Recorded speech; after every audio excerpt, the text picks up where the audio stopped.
Dun, dun. All right. I think we're live. Welcome to the High Council. Kneel before us. Submit.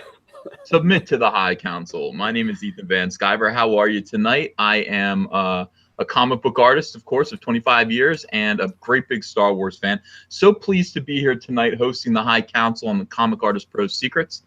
Is it a pleasure and a privilege, or is it a privilege and a pleasure? I'm not really sure. It's one of the two. It's an honor. It is an honor. we've got our usual cadre here tonight. We've got the amazing Jeff from World Class Bullshitters, Jeff Hicks. How you doing tonight?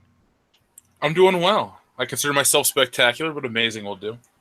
I consider you spectacular as well. You're all of the adjectives associated with Spider-Man. Right. Yeah, definitely. So also we've got Jeremy from Geeks and Gamers. How you doing, Jeremy? I'm doing great. I'm excited. We had a great week last week, and I don't know if we have anything to talk about tonight, but we'll pull something out of our ass. So yes, we do.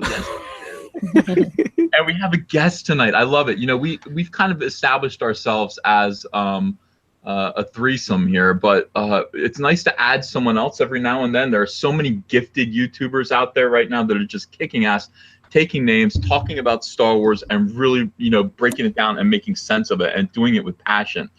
And one of my favorites right now, is Jessie Milestone. She is absolutely awesome. She comes from a channel called Mindless Entertainment. That's her purview, but she's also a guest host on Geeks and Gamers.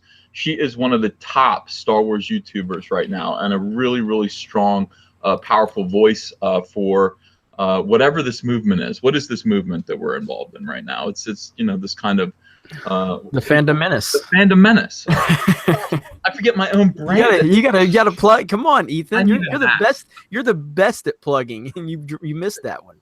God, I need a nap. By the way, we do have Fandom Menace baseball caps now. You can order them at Crypto Fashion. Jessie Milestone, welcome to the High Council, where you belong. Oh, thank you, Ethan. It is an honor, a privilege, leisure. I'm English words. I'm amazing at talking, as you guys can clearly tell. To hear you speak of me in such high terms, it warms my heart. I just started doing YouTube because I'm addicted to yelling, and I love that about you. It's bad. It was funny. I was watching Jeremy's live stream earlier, and he was talking about how everything is fake. How even, you know, he puts on a character and a whatnot. And I was like, bro, I'm not fake. You come hang out, spend a day with me. She screams at me every time I get on the phone with her. So it's true. I'm like, Jeremy, hi! And he's like, why are you mad? And I'm like, I'm not. This is just how I talk. Brilliant. Oh my gosh, I'm not even looking at the live stream. Oh, you're already getting lit up. You're already getting lit up. I'm really bad at this, guys. Hey, now none of it is. I've already checked, Ethan. None of it is porn, so you're clear. Are you sure? Yeah, I'm sure. It's gonna be porn if you guys are gonna psych me out. All right, so we've got 785 people watching right now. Yeah, tons of super chats. $20 here. Ethan, thank you so much for discovering that Lucasfilm was kind enough to play The Last Jedi in heaven so that our former presidents could experience it. That wonderful piece of art truly warmed my heart. Thank you, Heatstruck. Now, what he's talking about is absolutely amazing. People, I think you guys have all seen this. I don't know if you've reacted to it on your own channels. But of course, all of the Rotten Tomatoes scores for The Last Jedi have been absolutely lit up with fake bootleg 5-star reviews. Have you seen these?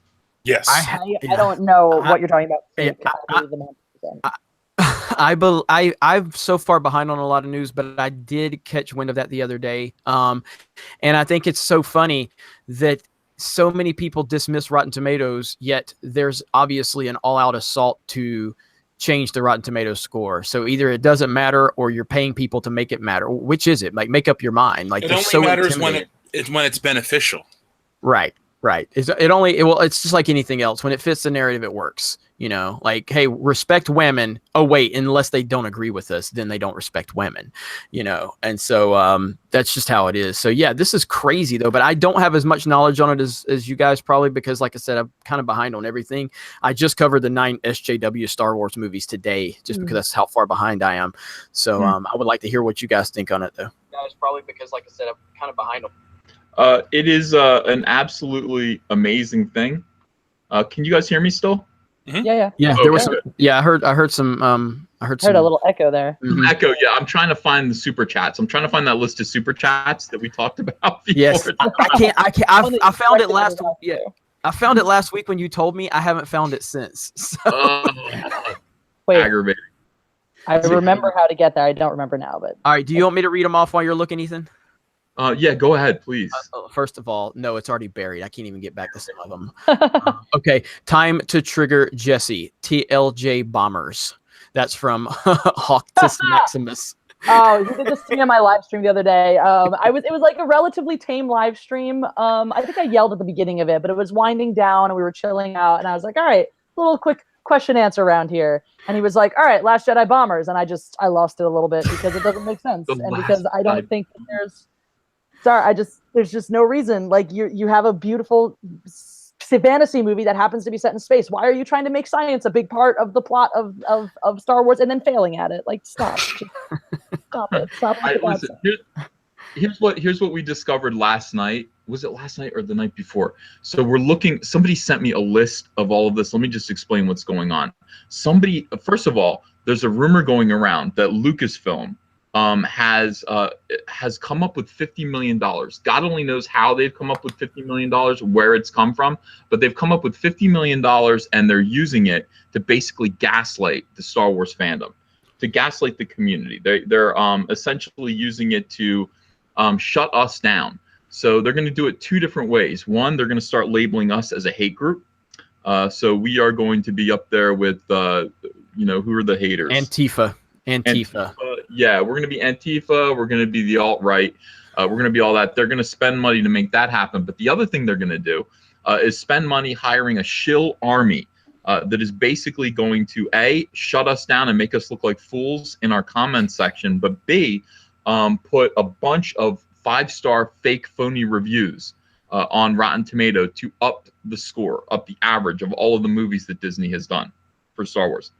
Now, that sounds ridiculous, and I told my dad that, and he goes, son, you sound paranoid. I was like, Dad, I know I sound paranoid. I don't know what to say about it. I mean, this is just, it's crazy. Could it be true? Well, go ahead. Somebody sent me a whole list of these, right?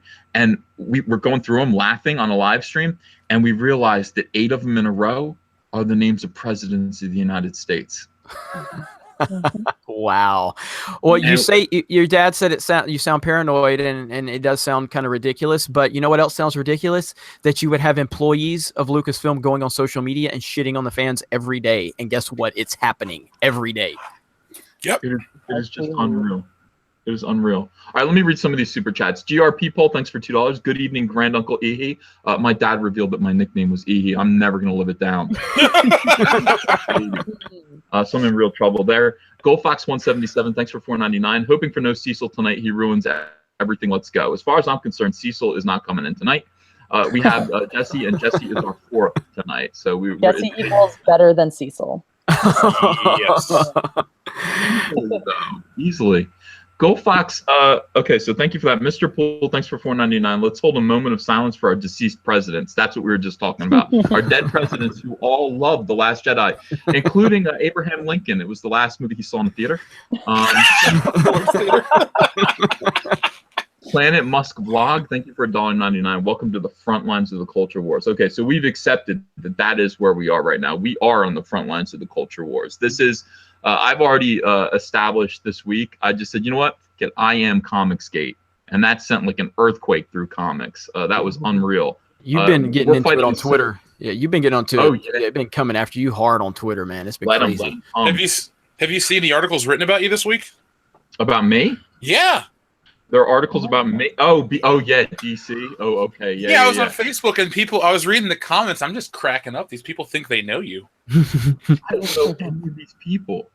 I'm like, I don't know who you are. These people are way off my radar. I'm like, maybe comics isn't for me. I'm not following any of this. I don't know who these people are. I don't know what's going on. All I know is that I'm crowdfunding the return of my character Cyberfrog, and it has raised to date $264,000 within the course of 2 weeks.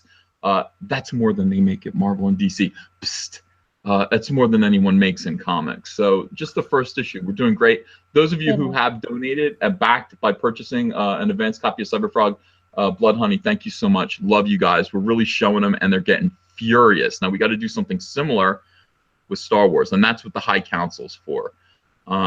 Let's see. So Scandalous, thank you for $5. Yo, 700 plus viewers. Geez, people, should be 700 plus likes. Quit being lazy. Thanks for making Collider shills your beaches. That's what we do. And we're at 1,300 views now, and let's get those likes up at 300 likes. We're kicking ass so far, so let's break 2,000. By the way, guys, if you haven't subscribed to Jesse Milestone's Mindless Entertainment, look up her channel right now and subscribe. She needs more subs. I think she's the youngest channel of all of us. So let's send some of our people over to her. I think you'll really enjoy her videos. And don't bring your feelings, because she will hurt them. I promise you that. All of the feelings are mine. That's actually my Meant to Offend series seeks to offend each and every person. So if you're on there and you're like, oh my God, she's making fun of SJWs, rest assured the next video will probably make fun of like your deepest, darkest passion. So Oh, I love it. Love it. Get ready. I'm coming for you. I'm coming for all of you. Party Sylvie. Thanks for $4.99. Can't wait to be watching this after work. Love you guys. Fandom Menace. At last we reveal ourselves to Lucasfilm. At last we have our revenge. I like that. I think Solo was pretty good revenge, to be honest with you. I mean, you know, just for them to actually have to confront in their arrogance that Solo did lose $80 million. It's like, are you listening to us now? And that was the coolest thing that Jeremy said. Jeremy said that right to John Boyega. He said, you'll listen to it when you'll listen to the fact that you lost $100 million on Solo. And John Boyega was like, what? Like that was a much respect, Jeremy. That was a kick-ass moment. Proud of you. I appreciate that. Yeah, I got a lot of attention for those tweets, and yeah, look, the truth hurts, and it's simple as that. And I'm sure he's used to people on Twitter just praising him left and right, telling him how great he is. But truth hurts, John. Truth hurts. Yeah. So did Pacific Rim 2. Can't wait. Boom. Yeah, it's official. I'm joining the Space Force. Jeff, I've chosen my patron movie commentary, American Psycho. Kendo should be pumped. Hail Does High that Council. fall to that American Trent? I was just sending him a message back right now on Patreon. That's correct. Thank you so much for $4.99, American Trent. Kevin Splady, thanks for $10. Went to the theater, had my mind blown. Abraham Lincoln. I mean, that's what they all look like. They were all like one name and then an initial, and it was just, it all looked the same, just 5 stars. Ryan Johnson is the greatest director of our generation. 5 stars. You know, Benjamin Harrison. Just knock it off. Those people over there, I mean, I'm so glad that, like, you know, they think that the world is so stupid that they can get in there and just do this kind of thing, and that the High Council isn't going to call them out and embarrass them. Right. Well, I mean, what Disney and what all of these studios and what everybody is going to realize at some point in time is that they don't control things anymore. They don't control the narrative. The internet now exists, and platforms exist, self-funded platforms that are funded by people that are in our chat right now, and they can't control what we say. This is why they tried so hard to take PewDiePie down a few years ago, because PewDiePie is the biggest YouTuber, and they can't control what he says, and he has these hundreds of millions of views and all these followers, and they can't control him, so they try to discredit him by making up lies. The game has changed, and Solo is point blank evidence that we control the narrative, not the studios anymore, and they're terrified, and watching them run scared is very entertaining. I do find this whole hate group thing to be deeply disturbing, though. I mean, that is, you want to talk about like using just Gestapo tactics against your enemies. I mean, that is, you know, people ask all the time that, you know, people who might be watching now are just regular people. I mean, these are normies in the chat. They don't understand what SJWs are. And I'm using my channel to some degree to just explain to them. It's like, why is this happening to Star Wars? Why? And it's like, well, because it happened to video games and it happened to comic books. You know, it happened to Hollywood a long time ago. This is an SJW incursion. And SJWs are far extreme left-wing activists who use cruel and sometimes illegal, but definitely mean-spirited tactics to enforce their ideology where it isn't wanted. And you will confront them, you will face them, you will defy them at your peril. You will lose your job, you will lose your reputation, you will have all kinds of problems. And they ruin everything that they touch. They ruin everything that they touch. It is like Invasion of the Body Snatchers. You are better off going along with them, even when you don't believe in what they're saying, and just watching the entire entertainment, the hobby that you love, whatever it is, watching them destroy it. And it makes people cry. I mean, it really, they say, what happened to my Star Wars? What happened to my Star Wars? I was talking to, I was in a chat with Ryan Johnson and like 4 other guys today on Twitter. Ryan was tagged in it. And they're just like, you know, you don't like it anymore. Why don't you just move on? And it's like, no, fuck you. You move on. This is the thing. You SJWs move on. I'm not moving on from Star Wars. I love Star Wars. It's not just a fling. And I've said it many times, like SJWs, these are people that didn't have interest in whatever it is they're outraged about. In it, like the only interest they have is to push their narrative into it. They didn't care. They don't care about Star Wars. They haven't ever watched Star Wars. They've never went to Celebration. They've never camped out at a movie. They've never had theories about it. They've never played the video games. Yet as soon as it became such a big platform, like The Force Awakens became the biggest thing in the world, suddenly everybody, all these SJWs now are trying to force everything else into it now. And as soon as they get what they want, then they will leave it because they've infected their virus into it, and they'll find something else to be outraged over. So that's what they do. Leave it ruined. I mean, this is the problem. Like, it's not like they're going to leave it in better shape. You know, if SJWs came in and did improve everything and actually made good entertainment that people wanted to watch, and it was all based on diversity quotas and all that would be wonderful. I mean, I would say, great. You know, you're doing good things. You're making people happy. But they don't. They literally do not care about Star Wars. They don't actually care about Star Wars. They don't care about making good movies. They don't care about these characters. Obviously, look at The Last Jedi, the way they treated Luke Skywalker. They don't care. They care about putting Rose Tico in there. And they put Rose Tico in there to annoy you. I mean, that's why she's in there. She's in there just to piss off the white male, like Jesse Milestone.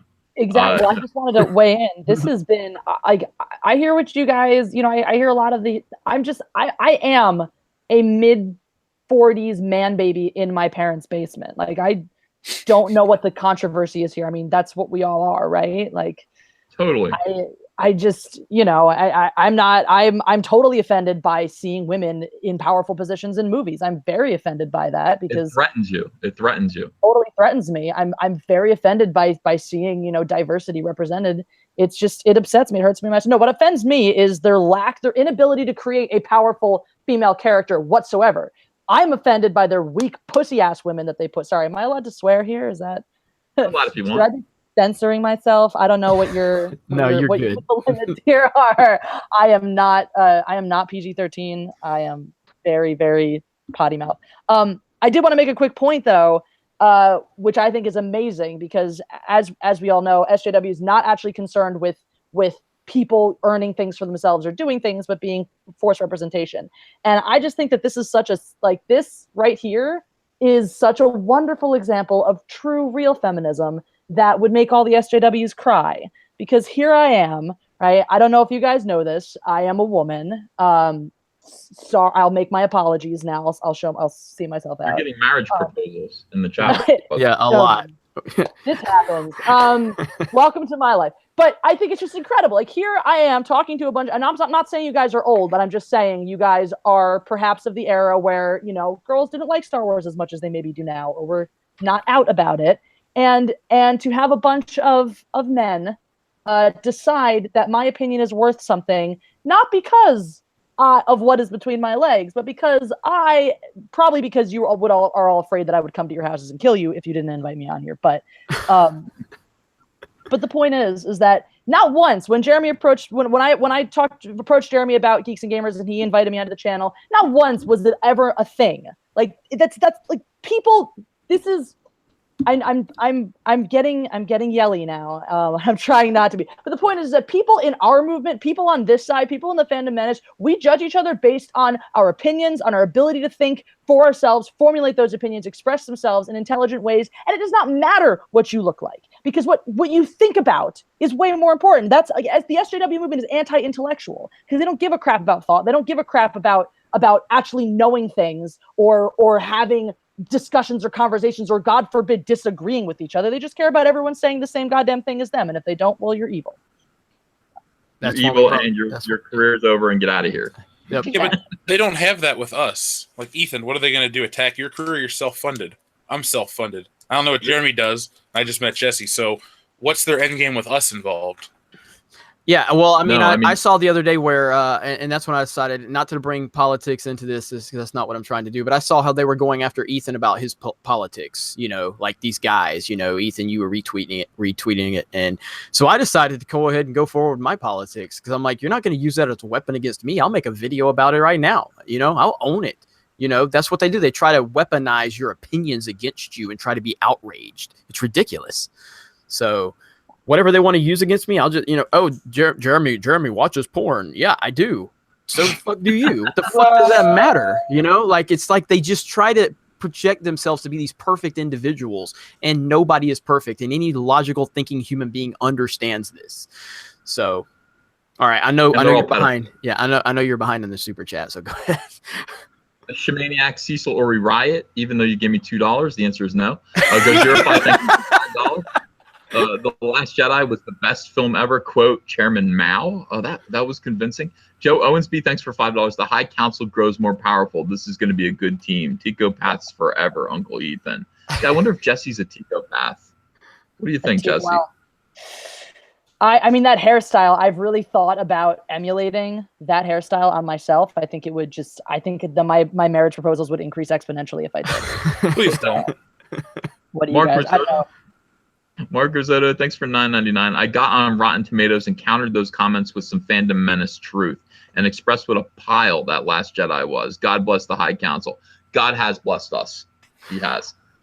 Now, this is a topic I covered on one of my live streams the other day, but one of our followers on Twitter and our subscribers on the Geeks and Gamers channel brought it up that we should start identifying ourselves as Lucasfilm customers and not fans.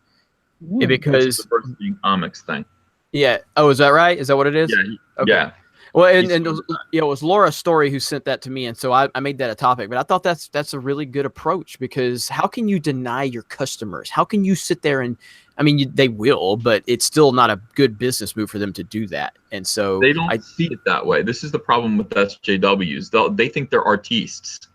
So they'll say, you don't like, this is what they say when you argue with them. They say, if you don't like it, don't buy it. Now, today I was told, why don't you just move on from Star Wars? And if you don't like it, don't move on. It's like, because it's not that I don't like it. I fucking love it. I just hate what you guys are doing to it, and you need to leave.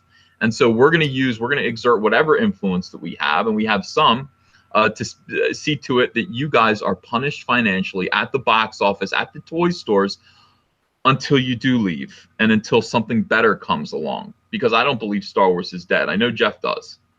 No, but for now. Well, yeah, but we did. Disney just found out what happens when you pander to SJWs and not the fans of Star Wars. You get Solo. You lose $100 million. This is exactly what the future of Star Wars will look like if they continue down this path. The people they are pandering to will not support their business model. They never have, and they never will. It's just clear as day. So yeah, you tell us like, if you don't like it, don't buy it. We didn't, motherfuckers. Buy it. How do you like that? What are you gonna do? They're not going to change though, because look at Marvel. Disney owns Marvel. They don't give a shit what happens at the publishing front of Marvel Comics, and it's going to change. The MCU is going to change with Captain Marvel next year. So Disney must be behind this fully. Whatever the ideology is must outweigh the desire for profits, because they're going to get it from the parks and stupid people that just push their kids in front of this shit and don't pay attention to it. I disagree. Marvel Comics, the comic book division, is a loss leader. They're not worried about that. That's just there for fun. But Star Wars is meant to earn a profit, and that is why I keep saying it, and they keep denying it. Well, they don't deny it. Just some journalists in the media try to deny it to me feebly, like Graham McMillan did this morning, and I had to shut him down in the video. Kathleen Kennedy got fired. She's been fired. She is going to be leaving Lucasfilm. In September. She's going to announce her retirement, her sudden retirement. She is going to appoint her successor. I'm sorry, you cannot fuck up as badly as she has, ruining 3 movies in a row. Well, I'll just say 2 movies. I'll be kind. 2 movies in a row. irritating and dividing the fan base, not being able to work properly with the directors that she hires, turning everything that she does, all these directors being hired and being fired, into a scandalous thing in the media. I mean, it's all bad press. And then losing $80 million on a Star Wars film. That is not somebody who's going to be keeping their job. She will be gone. Disney execs do care. They do care about this. They are out to make more money. This is the way to do it. When people say that we're going to boycott Star Wars and then they'll listen, that is the only way. That is the only way. Well, I feel the same way as you in terms of like I think that Bob Iger is a very slick dude. Like he is planning to get into politics as he steps away from Disney. Like he's maneuvering himself. That's the rumor going around. And you look at what happened with Michael Eisner. I mean, Michael Eisner literally saved Disney and then created the Disney decade. Literally saved it. It almost went under and it was almost bought out and turned into something that we wouldn't know today. But Eisner saved it. But then towards the end of Eisner's run, a lot of bad decisions caught up to him and he left on horrible terms and he was basically blacklisted from a lot of places because of the aura that surrounded him. Iger does not want that to happen. Iger has been great for Disney from a business standpoint. But Star Wars can sink him if he lets it. And I promise you, Bob Iger is not, and I'm not saying I'm a fan of Iger per se, but he knows what he's doing. He's positioning himself for politics. So I believe behind the scenes, no matter what they say publicly, I believe behind the scenes they have already made decisions, like Ethan's saying. Definitely, most definitely. They're not going to let us know now. Did you guys see the Wired article that came out that I covered today on my channel? I covered it too. I laughed all the way through it. Which one? It's the one where they're basically saying, like, if Kathleen Kennedy's not going anywhere, but if she goes, it will be of her own doing. That is correct. So they're already prepping everybody for her leaving under her own. I know the guy who wrote it. That's Graham McMillan. He writes for comic websites, garbage tier comic websites. Damn thing, as I pointed out in my video. And he even admits he doesn't know anything. He's got no information. She's not going anywhere. Well, who told you that? And have you done any research? Did you ask anyone? I have insiders at Lucasfilm. Do you? I kind of have more of a clue about what's going on over there than you do. None of it is porn, so you're clear. I don't know who's. We're getting some kickback. I don't know why. Somebody's saying none of it is porn. Yeah, what is that? Hold on a second. Is that mine? Also, people are telling me that I'm cutting out, and I'm sorry. My Wi-Fi, my McDonald's free Wi-Fi is acting up, and I apologize. Your McDonald's free Wi-Fi? Yeah, a family of 6 just came in. All the damn kids have iPhones. I'm sorry. All right, let's find that. Let's find out what's going on. Is that May? Hold on a second. Let's see. Rotten Tomatoes scores for the last. Wow, that's old. That's old. Yeah, now it's gone away. Whatever you did. I didn't do anything. I have headphones plugged in, so it wouldn't be me. Yeah, I've got headphones plugged in. Same here. Interesting. Okay, so anyway, getting back. Well, that was a terrifying moment there. Yeah, Jeremy, go back to the Best Western. You should have heard it last week when Ethan basically killed everyone's eardrums. Oh, I did. I was there. I had to watch it after the fact because I fence on Tuesday nights. I hit people with swords usually on Tuesday night. I was gonna say I want more music time with Ethan. I want to hear the Butter song again. Oh my God! Maybe not in the High Council, but that happened Joe, in Chicago. That's when that happened. No. Joe M. Thanks for $2. Just because you're paranoid doesn't mean you're wrong. Hugh Alan Stevens, thanks for £5. Greetings, High Council. Did you grant Jesse the rank of master? Jesse is currently a knight, and she will. We'll see. We'll see how it goes. So far, I'm digging Jesse's vibe. We'll see. It takes a little while. Jeremy had to come on, I think, twice before we made him a regular. But I'm not a fencer like Jesse, so she's already got an advantage on me. That's true. I just want to put it out there right now. I'm going to say with limited confidence that I could take at least 2 out of 3 of you in a fight. So it's Ethan and Jeremy you could take. Jeff's a pretty big dude. Jeff's a pretty Jeff, big dude. I've heard that you have a lot of size advantage. I have never met you in person or seen you, and I don't know what your potential knowledge of fighting is. So, full judgment. Well, I just wouldn't bet on taking me down. I just want to say I actually am a brown belt, but only because I purchased one off the internet. But I'm pretty damn badass. I took Taekwondo as a kid for many years and won trophies and stuff like that. But like, I took karate in college for the hell of it, and the lady's like, "You can't hip toss a guy like this, so you can like hit me in the leg or something." But people are commenting saying the super chat is so backed up, so they need to let Ethan. All right, hang on. Yeah. All right, so Cautionary Comics. Hey, how you doing, Benjamin? Ethan, tell Jeremy Frosted Flakes is the best cereal. Final word. Thanks for all. Thank you all for saving Star Wars. Well, we're trying. Apple Jacks and Fruit Loops are better. I like Honey Nut Cheerios, guys. I like Honey Nut Cheerios. I'm bland. I'm an old man. Special K. Odin. Cecil is Bay. You spelled gay wrong, but love this. Mr. Thank you for $1.99. Dead Presidents from Point Break. Point Break. Yes. Yeah. Rabbit Jawa, thanks for £5. Presidents. What's the hardest part of a vegetable to eat? The wheelchair. Not nice. Ivan Neves, thank you for $2. You are the verbal John Wilkes Booth. Thank you.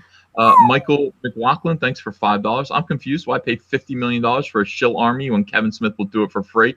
Woo! Because I can take him down easily. Yeah, that's true. That's a single target. You know, they want a scattered army. It's easy to get these people together. Just lump them all as one, discredit them as a whole, share the video, reach a bunch of people. Boom. People are woken up to the idea. Hey. That's it. And everyone talks about it. You know, it's twice as embarrassing to get caught with a shill army than it is to just make a bad movie and just suck it up. Well, look at John Campea. He was caught, and his career is on the ropes right now. Yeah. He got annihilated. So he's a punchline at this point. Yeah. What happened? Well, no, I mean, first of all, before Solo came out, he kind of took he made an ass of himself on his YouTube channel. He was just like making a lot of negative remarks, calling the Last Jedi critics nut sucking babies, and he made crying sounds. And then he came out with his Solo review 2 days later, and he got obliterated. Then he went on social media and cried. Then Jeff made the shill video about him that just finished him off. It was beautiful. And he hasn't recovered since. It was bad. No remorse. I loved his crying. I just wanted to share my joy. Fandom. I like the movie. I've never read anything like that from another man before. I just saw a movie that I like. I just wanted to share my joy. And you guys are just mean. You wouldn't accept my joy.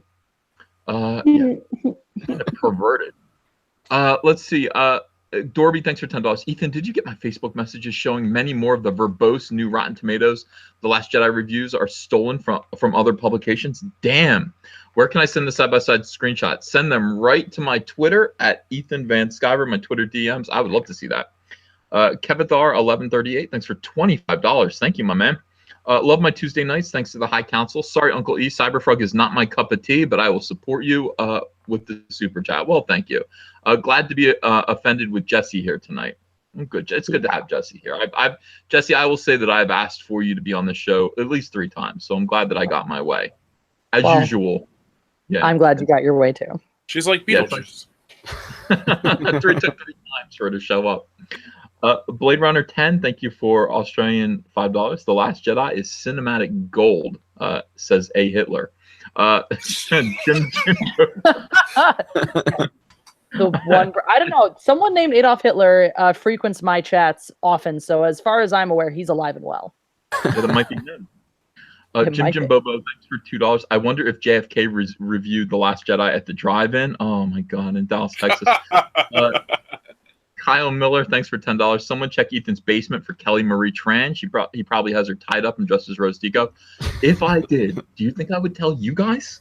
Yes. Sergeant Lowe, I would actually. Oh my God, I couldn't keep that secret for very long. Sergeant Lowe, thanks for $4.99. Jesse, the Army took my feelings, so probably why I love your channel. Keep it up. Feelings free. Yeah. Yeah, Justin Kelly, thanks for. By the way, 2,170 people watching tonight. That's low for the High Council. I think we can do better than that. Smash that like button, invite please. Your friends. Pretend you have friends and invite them. Invite strangers on the internet. And by the way, subscribe to our channels. If you're watching now and you have not yet subscribed, you want to subscribe. You want to be a part of this community. You definitely want to be a part of the Fandom Menace, and that means subscribing to all 4 of us. So please do that and hit the bell for notifications. That would be cool. And by the way, congratulations, Jeremy, on passing 60,000 subscribers. Thank you. We're racing towards 100, aren't we? Where are you at, Jeff? Oh, 58 something. I just like 59 technically. I just got like 550 in the last couple hours, so Woo! I'm catching up, guys. Nice. Yeah, I'm that's pushing sweet. 14,000. Hey, but you finally just got monetized, correct? This is true. Like last week. Yeah, a week and, ago. and Crazy and, town.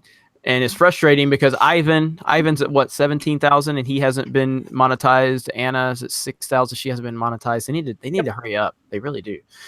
But yeah, 60,000 is pretty great. It feels like another target now is on my back. It's really kind of weird, but whatever, man. Bring it on. So That's how life works. This is what I learned from being a fencing referee. That's a thing I do. Is the more better you get at a thing, yes, even refereeing fencing, the more people want to kill you. There's a weird thing that happens right around where we are, because this happened to Diversity in Comics too. Like, I'm just remembering his career, following him grow. And once he hit around 62, 63,000, they really came after him hard, because then he had more subscribers than almost any Marvel comic sold. And that made him extremely dangerous. And now, yeah, I'm here at 63,000, and they're coming after me a little bit too. But you know what I say about SJWs and hitching them up to the plows? They just make us money. We've learned how to monetize SJWs. The more they attack us, the more money we make. And I love it. I effing love it. They're trying to write articles about me, and I'm just like, just make sure these hit pieces come out while my Cyberfrog Indiegogo is going. And I'm going to keep my Cyberfrog Indiegogo up. Yeah, I I don't don't want get to. articles written about me. you'll I got a couple. Not like about me, but like I've been mentioned. Well, right. Ethan's the only legit star before YouTube here, so that's why he gets all the articles written about him. So I think because our name has the word bullshit in it, they just won't print it. So I don't care. yeah, that's true too. I still have the same benefits as you guys all the time. They just don't bother me. People on Twitter just fuck around and do other shit. Justin Kelly, thanks for $4.99. June 13th was the day Comcast bid $65 billion for Fox. 2 days later, Disney added the 5-star ratings. No coincidence. Wow. See, these are the kind of conspiracy thinkers that I enjoy. I like it. Count Dracula, thanks for $1.99. What up, Ethan, Jeff, and Jeremy? And you forgot totally to mention Jesse, but I'll say what up on your behalf. The Plastic Soldier, thanks for $10. Everyone called the nearest 5 comic shops and asked if they have the new Cyberfrog Blood Honey. If they don't know, act surprised and hang up. Let's Battletoads this thing. Grassroots all the way. Cool. Thank you, Akash. I can get you in all my local comic book stores if you're interested, because I'm friends with everybody. So you just talk to me off there. Daniel just said he needs to buy a shirt from my catalog. So, Daniel, I'm about to drop you a link. So here we go. Oh, yeah. Put out that link. What's your new shirt? You have Soy Wars: The Last Straw? Yeah, I got the Soy Wars: The Last Straw and Social Justice War: The Last Straw. Plus, we have all the Geeks and Gamers shirts that we've redesigned. I just dropped it in there. Whoops, it wouldn't let me remove any web addresses. Oh well, it wouldn't let me do it. Man. Tweet it out, man. I think only Ethan is authorized to drop. I'm allowed to do that when I hold the key here. But if you want to, okay, so your white privilege on your channel is allowing you to only drop links. Is that how this works? Yeah, We're most all certainly. so impressed on the right of Ethan. I have a T-shirt too, guys. You don't want it, but you might. It's a beautiful likeness of my face, repeated 2 other times, and it says "Jizzing Force" all over the place. Whoa. Actually, they might for $1. Like 27 people other than me have purchased this shirt, so I can't explain it. I don't know why. It baffles me, but it's awesome. So there you go. Any international sales? Not that I'm aware of, though I did have inquiries. Ooh. So it's possible. Well, I mean, everyone go and check out everyone's channels. I mean, you'll find the T-shirt links pretty easily and do it. We have a new Fandom Menace baseball cap that is just absolutely rocking and rolling. Everybody wanted a baseball cap. The reason why is we want to look at Lucasfilm execs eye to eye, face to face. I want them to look at my forehead first with a Fandom Menace, and then slowly sink down to my eyes and the fire burning therein.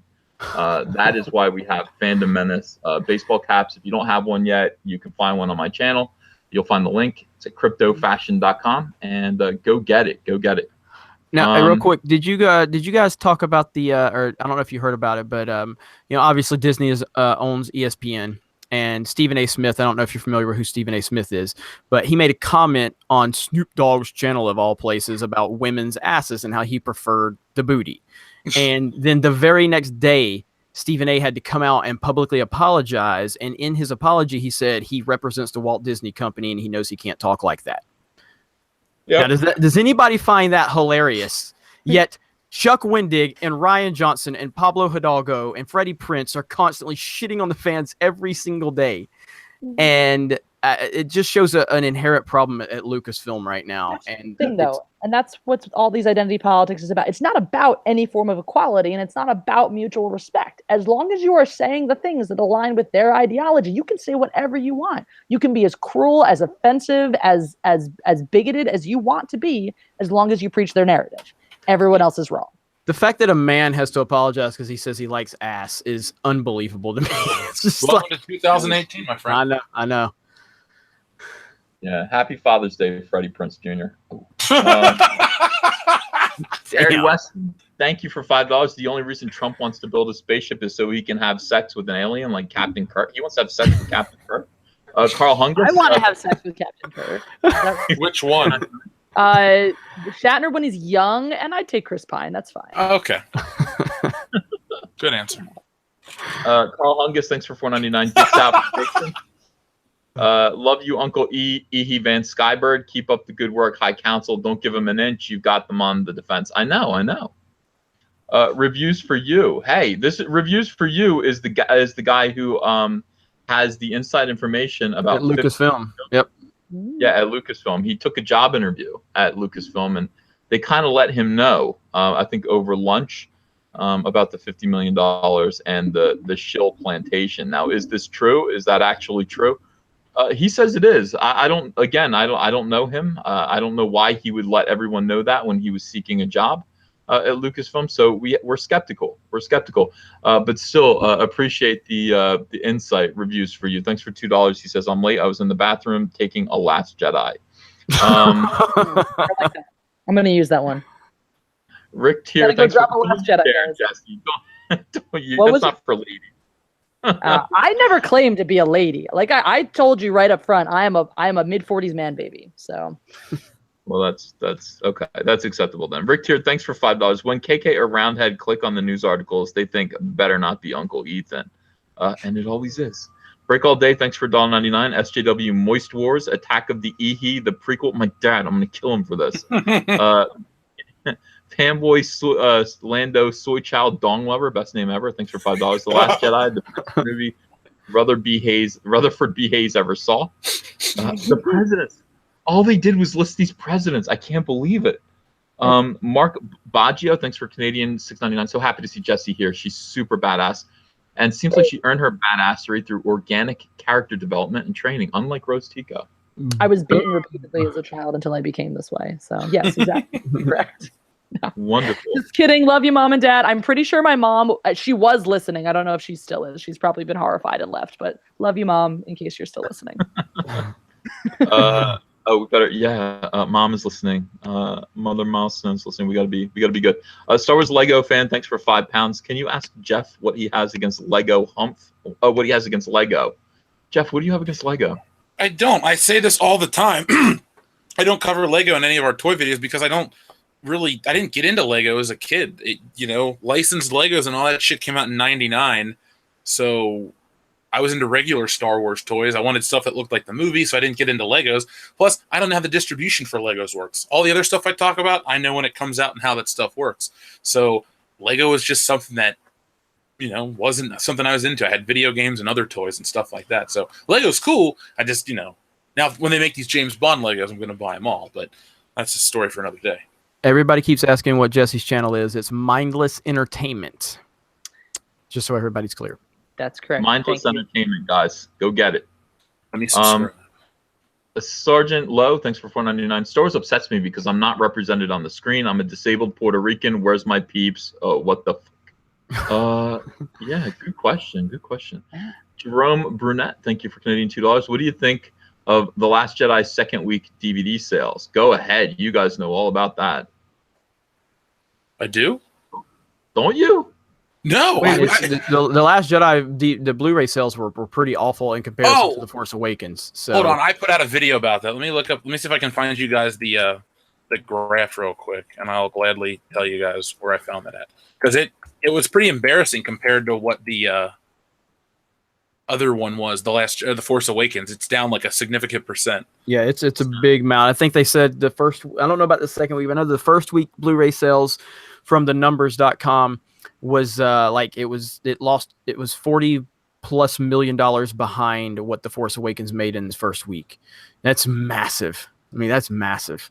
Yeah, because the article I quoted takes into consideration the percentage of digital sales as opposed to physical tactile sales and stuff like that.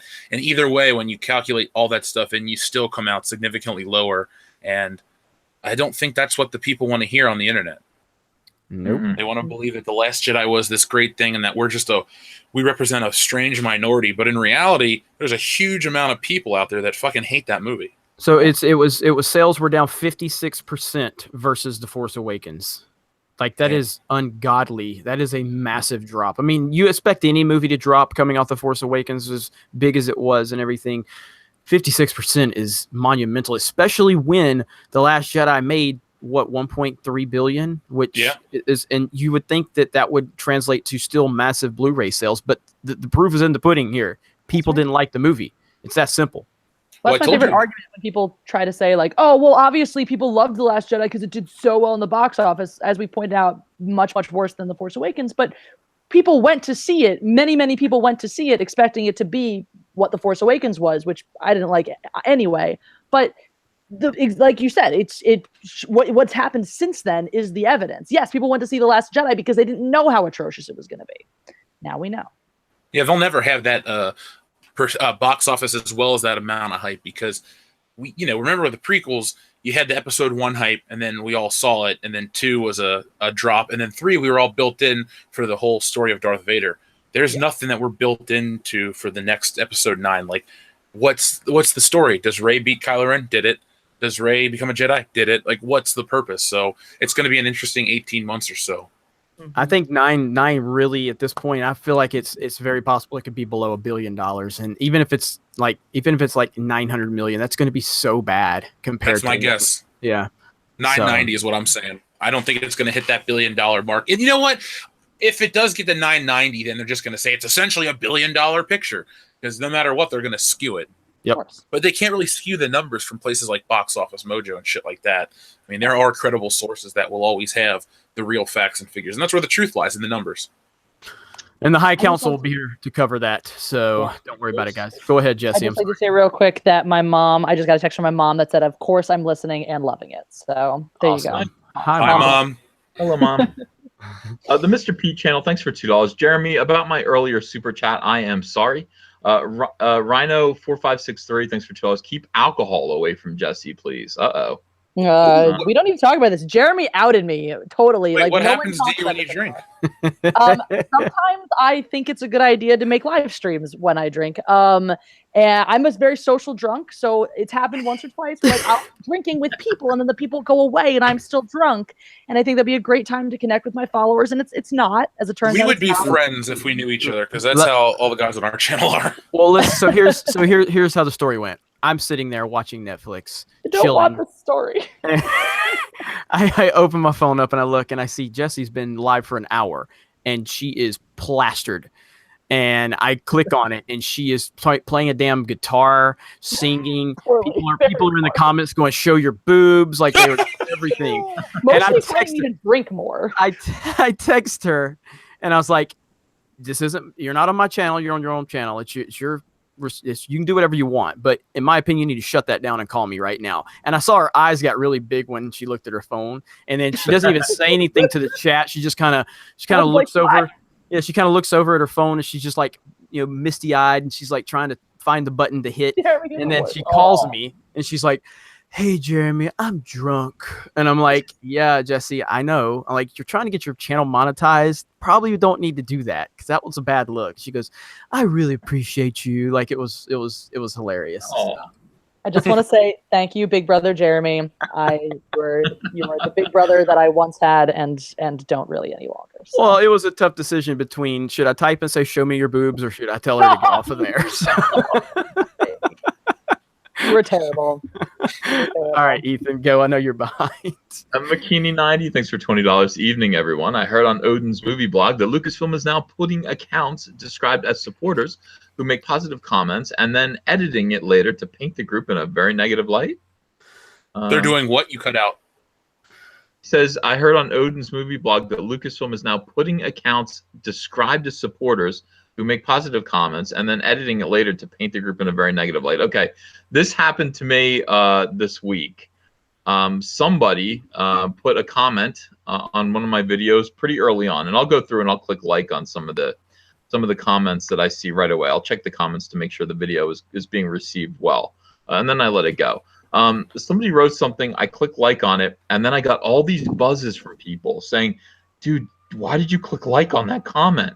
And so I went back and looked, and it was something severely like anti-Semitic, and the person had edited the comment so that it looked like I liked something that wrote it. And there were like, everybody was letting me know. People were like, it was clearly a trap, and I don't know if that was just comic book related, like Comicsgate related, or if it was Lucasfilm or anything that anybody needs to worry about. But it was disturbing. It was highly disturbing. And I was like, okay, well, from now on, I'm just not going to like any comments. And everyone went, oh, no. So I don't really know. I'm just good faith. But this kind of thing is happening. And, should be aware of it. Yeah. Yeah, because I try to harden a lot of my comments, from on my videos. So I'm gonna have to start looking. I'm gonna have to start taking a closer look now because that sounds very possible that something they would do. Yes. I mean, at least it said edited at the bottom, so it was like you can clearly say, look, the guy edited the comment. It's like it's not like, But in any case, it could still cause trouble, or it could still upset fans. It could upset subscribers, and you could lose subscribers that way. That's not what I want to do. So be aware. Yeah, that is going on. And is it Lucasfilm or is it just regular trolls? Don't know. The Pee-wee, thanks for $1.99. Thank God we have you on High Council. Shamaniac, thank you. Thank you for Canadian $2. I'm on the can. Stinks in here. Thank you for letting us know. Verified, thanks for $5. Not since the Ming Dynasty have I loved a piece of art as much as The Last Jedi. D. Arden. Jeremy Peerbin, thanks for $4.99. Holy shit, who pissed off the woman? LOL. Jesse, do you have an answer? She's always pissed off. I'm like the Hulk. That's my gimmick. Come on now. Oh, sorry. I'm like somebody who murders people, always ready for murder. That's not an obvious knockoff. Thank you very much. Sam Hale, thanks for Australian $5. What do you think of James Cameron's Daco interview with Lucas, where George says sci-fi must reflect its immaculate reality? Why won't Disney do it? What? I mean, George Lucas also in that interview said that he wanted his sequel trilogy to be about the creatures that are essentially the Force who communicate with us via midichlorians. So, yeah, like microscopic creatures control fate, essentially. The wills, and the wills were featured in the Clone Wars, and that would have been fascinating. I would have loved to have seen that element of the Force explored. Are you being sarcastic? No, not at all. I'm a prequel defender, dude. Yeah. Oh my God. Is that is being a prequel defender, like when you put it in those terms, is that like being a Holocaust denier? I mean, it's not that serious. Close, but not that serious. Okay. Look, there are far more prequel defenders than you guys are willing to acknowledge at this point. So I don't hate the prequels. I acknowledge that they're not pieces of cinematic masterpieces. Revenge of the Sith is pretty damn close. There are parts that I watched it the other day. There are moments of greatness, but there are some really shitty filmmaking techniques at play, especially those really crappy digital zooms. And Palpatine can't fucking fight. Like, I know the story of Palpatine's, impactful and how he manipulates Anakin, but when he grabs a lightsaber and goes and like spins around, it's just laughable. Powerful moment. It is, and I'm not denying that, but overall, I love Revenge of the Sith. Look, there's parts of the original trilogy I can nitpick and go, that's kind of, cringy there or whatever by today's standards, but that's part of it. And the chat's blowing up right now over a prequel argument. It's like 50-50. It looks. Bring it on, people. Let's hear those arguments. Come on, roll them in. I mean, it's you can message me personally on Twitter about it. I don't care. I'll respond back. This is, but Phantom Menace. I'm not like, I like the Phantom Menace. I know it's got problems. I know it's boring. I know Jar Jar's annoying, but it also has some really cool moments. Attack of the Clones is a really good movie as long as Hayden Christensen's not in it ever. But he's so goddamn bad in that movie. I mean, it's hate sand. I can't even stop thinking about it right now. And he set such a low bar for his ability that he's just not cringeworthy in Revenge of the Sith to the point where I can enjoy it. Like it's just. But if you take him out of Attack of the Clones, that movie is substantially better. Time has been kinder in my eyes with the prequels. Like if I'm gonna watch one of them, I'm gonna watch the Phantom Menace because I feel like it has the best pacing. Yeah, that has the most nostalgia for me. I watch the Phantom Menace and I feel good. The other two, I'm like, they're okay. But the Phantom Menace it reminds me of like the optimism of Star Wars coming back and like McDonald's having Star Wars toys and like everybody being excited about it. And now, I mean, Denny's might slap together pancakes and call it the Solo stack of shit. I mean, that's like now Star Wars has degraded so far. Like, oh.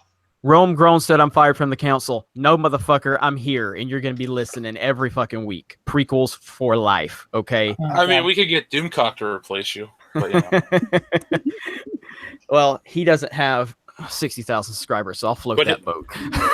But I'll be on the show next week. Hey, that dude's awesome. Hey, no, that dude is cool as hell, man. I just started watching his videos last week when somebody super chatted about him. I think he's awesome. I got him for the show next week already. So sweet. So people out there, the couple thousand that are watching, get excited.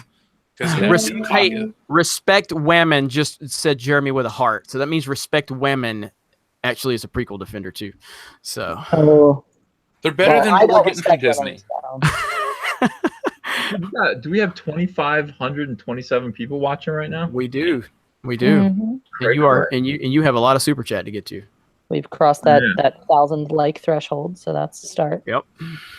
Social justice is corporate America's new tool for control of consumer and employee. When will anyone understand this? Says Midnight in Exile. Thanks for $5. I understand it. Here's a super chat. EVS. Sorry if I was annoying last night. It's from a guy. All right. Well, thanks for the $2. Grievous. It's from Jesse N. Thank you. Grievous Error. Thanks for $1.99. The Last Jedi was a blast. George Washington. Anthony Nagatani. Thanks for $5. David Filoni should be given the helm of all future Lucasfilm projects. I agree. Matthias Van Habsburg. Thanks for $5. Sitting by the pool, having a beer, and listening to the High Council. Life is good. Love you guys. We love you too. Rhino4563, thanks for $2. Last Jedi blew my mind. Kennedy JF. Oh, that's not nice. Captain Liberator, thanks for $5. Why didn't President Jefferson Davis praise The Last Jedi? These people are awesome. Armageist, thank you for $5. Bill Clinton, I love this movie. I was jizzing the Force all over the place. 5 stars. That's for you. Cecil. Nice. Mr. Snake, thank you for Canadian $5. Cecil is an evil gypsy. His witchcraft will destroy all that you have worked so hard to build. Would you guys get Cecil out of here? Shannon McDaniel, thank you for $2. Delicious butter is the finale to clear the chat. That is true, to clear the chat. So whenever I start singing, everybody tunes out. Wax Pants, thanks for Canadian $2. High Council feels wrong without Cecil. Find him. No. Tasby12, thanks for $5. Ethan, if Jules Verne, James Madison, and Theo Huxtable say The Last Jedi is a great movie, that's good enough for me. They all did. They were all there. I'm sorry, that was great. Odin's Movie Blog, $2, thanks. The Last Jedi was amazing. Clinton's lost emails. Messi Mac. Thanks for $5. Captain Crunch is god tier. All who deny have the roof of their mouth made of soy. It always tears up the roof of your mouth. I tweeted out about cereal earlier, so that's one of the cereal comments are coming in. So, and you said Apple Jacks? Apple Jacks with marshmallows and Fruit Loops with marshmallows. Those are the best. They get all the chicks. That's You just totally fact. have a That's thing for diabetes. marshmallows. So no, that is getting chicks. Like Diabetes gets all the chicks. roll around with the Peeps are buggy, made of marshmallows. Those roll, are chicks. roll I around with love Peeps. roll Those around are- the shopping cart and get you some Apple Jacks and some Fruit Loops with marshmallows. All the ladies will follow. I bought a case of Super I Mario don't cereal need all the once, and ladies I to just stared at follow. That is genius. Like, actually, having a breakfast cereal with marshmallow Peeps would be pretty great. Yes, That'd be a I'm good Easter cereal, like with like eggs and marshmallow Peeps. Work Yeah, on it I'm- right now. Get that ready for the Lord Jesus' next birthday. Or not his birthday. That's when he died. yeah. his death- celebrate Jesus' death day with sugar. I mean, you celebrate. I'm Jewish, so Okay, so let's see. Voorhees67, thanks for $5. Jeff, I was born and raised in Columbus, Ohio, but since moving to LA, I have more Ohio pride than ever. Thank you for representing us. Go Buckeyes. You sound like my friend Eric. He went to Ohio State and he loves that school. But thank you for keeping the Buckeye State in your heart. And I'm sure LA is a lot more fun. So enjoy. Ivan Neves, thanks for $2. Master, I sense the moist side. I sense Cecil. I'm gonna kill Cecil, and then if I kill Cecil, will people talk about him more or less? Do it on air. More. Or probably more. he's We'll all press like F for- Obi-Wan Kenobi. It'll be like that gorilla that people still sometimes talk about. Harambe? And Dick's Yeah, that one. That was here in my. I lived like 10 minutes from where that happened. Oh, It that's was fucked up. crazy. I don't care, but I mean, it was just constant Harambe memes every minute. He died for our sins. So Sam We'll go with that Control, one. thanks for New Zealand, $10. Ethan, given that Star Wars as a franchise is dying under SJW control, what is the High Council's idea on writing a spiritual successor to Star Wars and the way you would write setting, themes, etc.? It's a big question. Well, it's a $10 chat, so you got to answer it. What you do is you find out what made Star Wars work, that primal relatability to every kind of person, the hero's journey, all kinds of stuff like that. Don't listen to what Midnight's Edge said about how the hero's journey doesn't have any bearing. And you cater that to a modern setting, and you don't worry about tearing it down and trying to subvert expectations. Make sure you put in lots of people of color and lots of gays, and definitely have a superhero in a wheelchair because everybody wants that. Professor X? just get us back to the Jedi and the Sith. It's not that complicated. But instead we're more worried about diversity. I mean, it's not that complicated. It really isn't. I mean, I'm not saying I could do it, but for people that know the people that know the mythology, that know how to write, that know how to dive deep into this, Jedi and Sith, it's that simple. Stay with the Skywalker lineage. Not that complicated. But they already ruined that. There's no more Skywalker lineage. Right. Because Rey's parents were nobodies unless that's the twist in episode 9. Oh, JJ says that Luke is her father. Where the fuck was that in the last movie? That would have got people hooked. Stupidly, but still, it would have worked. Well, it's obvious. I mean, obviously, this is the 9 is going to end up being what 8 was to 7, which is Rian Johnson and J.J. Abrams in the little playground fight, being like, "No, I say it's this way. No, I say it's that way." And we'll find out who has the bigger dick at the end of it all. They both suck. That's the end game right there. True. Spiritual successor for Star Wars is Cyberfrog Blood Honey, which you should go check out right now and pledge to back that wonderful comic book by me.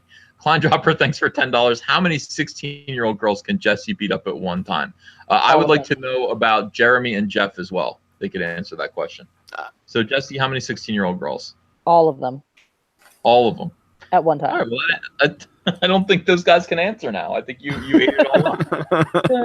Rugas, No more 16-year-olds. I have left no more 16-year-olds for Jeff and Jeremy, and I feel like that's probably an okay thing. I'm glad I don't have to go to jail today. So I'm glad I don't have to answer that question, to be honest with you. You guys are going to bail me out, though, right? Sure. Thanks for $1.99. You never go full John Campea. He's on streaming right now. John Campea is. He's playing video games and talking movies. So who cares? That guy sucks. You can leave us and go watch John Campea if you want. Green Adrenaline 6405. Thanks for $2. Completely uneducated culture killers. Cock. I like that. Peter Bland. Thanks for $10. I am a white straight conservative male. That is all the analysis the SJW crowd bother with. I also live with horrible chronic pain from an IED blast. Diversity is only skin deep. F SJWs. Oh, but everyone, SJWs like to pretend they have post-traumatic stress disorder to justify their perspective. So you're kind of the same in that way, right? Oh my gosh, that's so true. They always talk about like how they were harassed somewhere and not. I met somebody once who claimed that she had PTSD because her grandmother went through the Holocaust. What? Yeah, that was real. My grandma was in World War II. Am I a veteran? It's apparently just I can't. Yeah, apparently had a panic attack over this. And Good. This was unfortunately you still can't die from panic attacks. Damn it. I wish they could. Ventures, thanks for $5. Love your channel. Excited to be a backer for Cyberfrog. Thank you. Zeke, thank you for $5. Is it possible that Rebel operative in Lucasfilm deliberately used the president's name in order for us to discover it so we could call him on it? Now that is 4D chess. No, I don't think that's the case. I think someone got lazy. SK Zion 2, thanks for $5. Jesse's tough whammon who can beat up the men is out of place here. Please don't invite her again. Whoa, that's not nice at all. Jesse's coming back next week. The Kinky Pinky, thank you for $10. Uncle, if you speak against the progressive SJW tyrants, they'll slander you as evil pig monsters without exception. Don't be terrified. You four should be proud. Oh, I gotta be a pig monster now too? Score. Yeah. Hero of Raven. Thanks for $5. What do you think of Queen Latifah as the new Princess Leia? Oh my god! Oh my god! Sign me up. I'll buy everything. 100% in. But seriously, why are the important women in Star Wars all white? Hypocrisy, SJW. Blame Disney. Hey, yeah, I mean, look, Disney, and I said this before. Somebody commented this months ago. And Disney's all about this, we're all about diversity and representation. And it's like, well, why did you make Rey like an attractive white girl? Why didn't you make her like a 45-year-old attractive is a stretch, dude. Well, come on. Anyway, but they said, why didn't you make her like a 45-year-old overweight black woman with 5 kids? Why not? I mean, if you're so into this Disney, why don't you go all in? It's all because it's not. It's still their targeted demographic that they're trying to push, and it's they don't believe anything they say. Because A Wrinkle in Time was a failure, so they don't want that kind of stuff with Star Wars. Yeah, A Wrinkle in Time. How much was the budget for that movie? Like $150 million. Oprah couldn't save that. So yeah, go ahead, Jesse. I said Disney had a black female character in Solo, and they blew her up in the first 20 minutes of the movie, and nobody mourned her death, even though she was supposedly the love of Woody Harrelson's life. So, and she was interesting too. She was great. I was excited for her, and then they just offed her and never talked about her ever again. I'm like, oh, that's what you actually think of diversity. Thank you for sharing. By the way, everybody in the chat, I'm with you. Rey is hot. I've always said she is. She's not a good character, but that still doesn't make her not attractive. She's attractive. Maisie Ridley's an attractive girl. Is also attractive. He is a terrible actor, but he's attractive. Hayden Christensen. This is the only reason I tolerated the Clone Wars, because it aligned, or Attack of the Clones. My bad. Because it aligned nicely with puberty for me. So perfect. Yep. I'm a shallow human. I admit it. We all are. Maximus, thanks for $10. With the upcoming change to copyright laws, Star Wars would become open domain. No, it isn't. What do you think will happen when this occurs? It's not going to occur. William Taylor Payne, thanks for $1.99. The Last Jedi has a beautiful message. Karl Marx. Yes, for $2. I got no notification, just happened to check. Well, we're glad you're here. Christopher Burkhill, thank you for $79. I jumped last night. I was licking the butter in the fridge. Thanks to the disturbing imagery haunting my dreams. Ethan, well, you're welcome. Sikatani, 28. Thanks for $2. My dad got the Go Get Daddy's Belt shirt. He loves it. Of course he does. Kenneth Johnson, thanks for $1.99. I left Campia and found y'all just in time. Thank God. And I don't think he just means leaving Campia right now. I think he just means in general, just overall, he's left Campia and discovered us. It's a good decision. Yeah. The best you've ever made. Most people are leaving Campia and the shills and coming over here. Those channels are all dying. Our channels are all growing. Why is that, Disney? Because we're awesome. Truth. The truth without no bullshit and no shilling. It'll take you places. So. Scary places. And by the way, if Disney turns this around and Star Wars becomes good again, we'll say so, and our channels will still grow under those circumstances. It's not like everyone's going back to John Campia. He's already established himself as a liar. I mean, everybody says, well, Jeremy, what are you going to do? Your channel's going to die off if when Disney does what you say. I'm the guy that liked The Force Awakens, okay? I'm just telling you how I felt about, and it's not even so much, my problem is not even The Last Jedi at this point. It's really not. My problem is how they've reacted to the reaction to The Last Jedi at this point. That's the problem. It's the tone deaf nature that they have behaved in. You made a bad movie. People didn't like it. That's cool. Whatever. That's life. It happens. But they can't seem to acknowledge that any mistakes were made, and it's insane. I've never seen a PR disaster like this.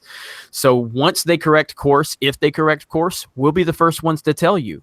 We will, because you're going to get the truth here. We're not going to be telling you that because we're trying to get press passes, just because we're trying to get to the next premiere. No, we're telling you because that's what's happening, and that's the beauty of having a truth channel, a common sense channel.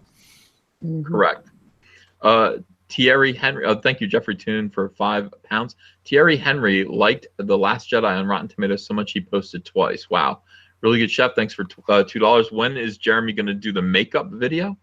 If Jesse's video did not hit 100,000 views, I am safe. Correct. And I didn't know she was going to make that challenge. So I'm sitting there because she sent me the video. I had to edit the video for Geeks and Gamers, and she's like, "Have you watched it? Yeah, have you watched it?" And I was behind. I said, "No, I haven't." She goes, "I'm going to hear from you when you watch it." So I turned it on. She goes, "Hey, Geeks and Gamers, if this video hits 100,000 views, Jeremy has to wear makeup." I'm like, "What the fuck?" I did say I have no ability to enforce that. I suggested it since it was something that was being thrown around on my channel. Somebody super chatted me and said I could wear the Darth Maul makeup and I could get by. And I'm like, I like it. I like it. Fair. So. That's fair. That's allowed.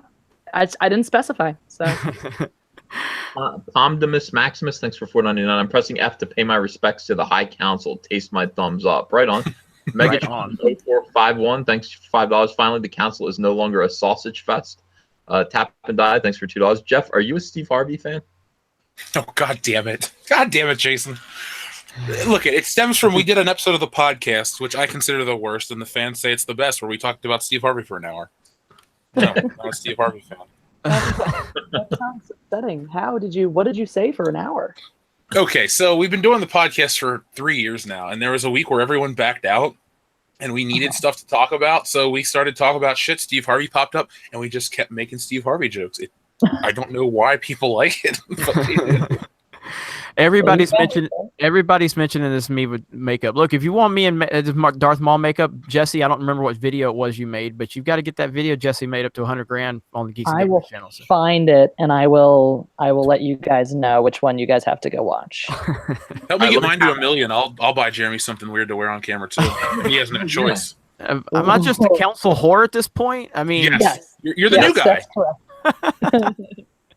All right, let me pound through some of these. We got a bunch of these. Moccasin Mike, thanks for $2. Looking forward to Cyberfrog. Hi, Jesse. Y'all are great. Mark C, thanks for $5. Came in late. Where do we find Jesse's channel? It's called Mindless Entertainment. I would love to help support her. Yeah, I mean, you go do that right now. Chris Gorgon, thanks for $5. Does KK really know who you are, and how do you know? Okay, somebody whose sister works for Lucasfilm let me know. Said, by the way, they were talking about you. She definitely knows who you are, and so does Bob Iger. I was like, Jesus Christ. Chris Gorgon, thanks for $5. Oh, I just answered you. Amadeo Delmonico, thanks for $10. This is beyond Lucasfilm. Disney is the problem. Heck, they took a beloved redheaded wench from an amusement park ride and turned her into a pirate because it wasn't PC. Dio Brando, thank you for $5. You can call someone a motherfucker, but talking about booty, that's too far and needs an apology.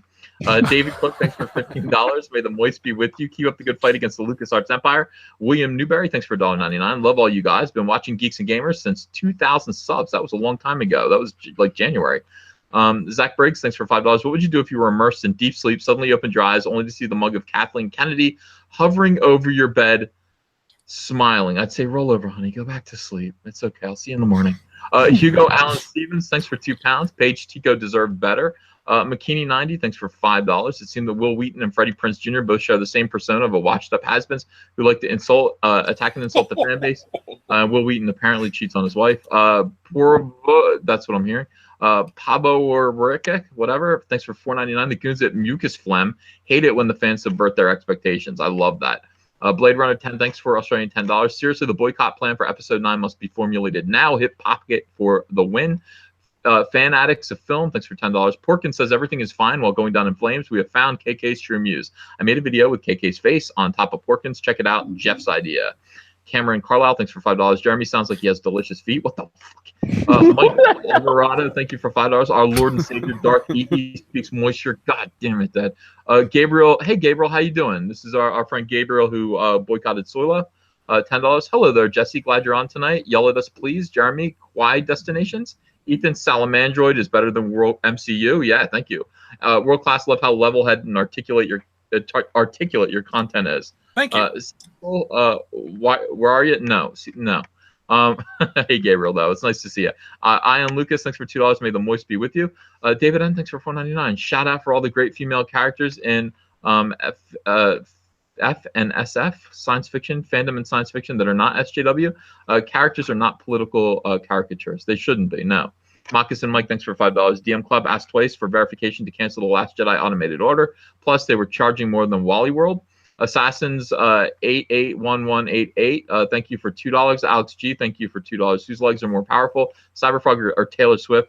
Taylor Swift has no booty. She's like a human French fry. I saw her live.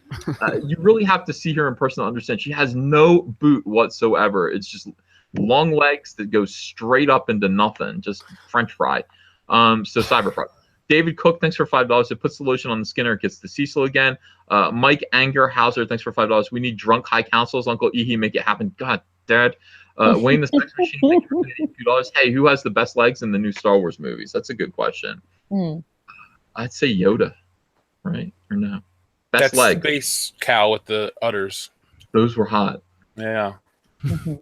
I like the horse things, the weird horse things. Those have incredible legs. Are you kidding? Oh, sporces? Yeah. Yeah, whatever they are.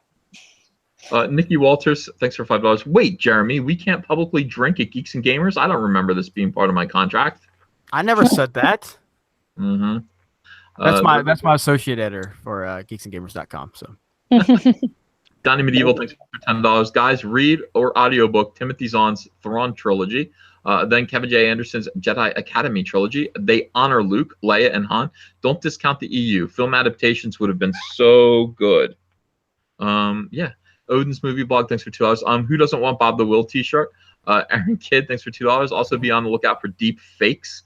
Hero of Raven says you missed my chat. Wrong. I got you, Hero of Raven. I remember pronouncing it He Roof Raven. So I remember you. Go Kings Go 83, $9.99. Thanks for saving me from the chills. I've listened to months of vids from you guys to catch up. By the way, Camp Yet Must Know Iger said today he loves KK. Giggled. Keep it up. GRP Poll, thanks for Canadian $2. Jesse, he's an Order 66 denier. Go Jiro, thanks for $5. Jesse, Last Jedi was an undisputed winner by millions. Clinton H. Matthias von Habsburg, thanks for $2. Hanging around watching The Last Jedi. Saddam Hussein. Dragon Han, thanks for $5. Good evening, my high council. When Hasbro no longer secures the license for Lucasfilm toys, what's the spin KK and company are going to spin? Toys aren't for kids anymore, and every kid wants to play video games. Pablo Hidalgo did that today. Yep. We've already seen him. We've already seen the spin happening. Oh my god.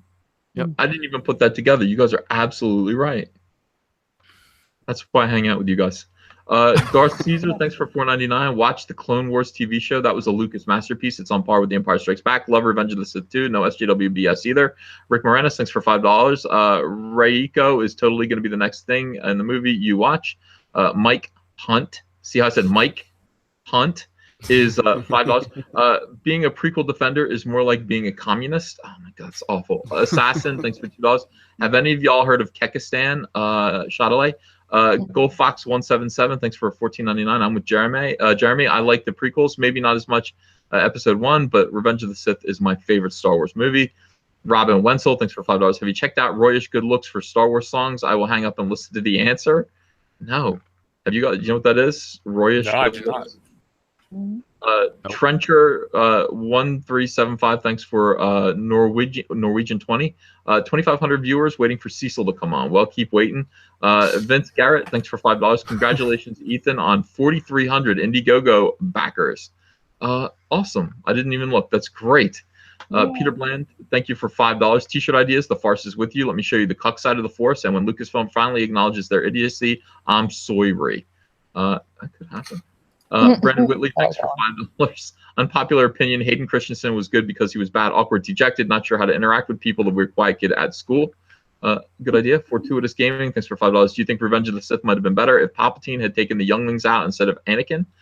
No, I don't think so. Critical for Anakin's development. Fall from grace. Exactly.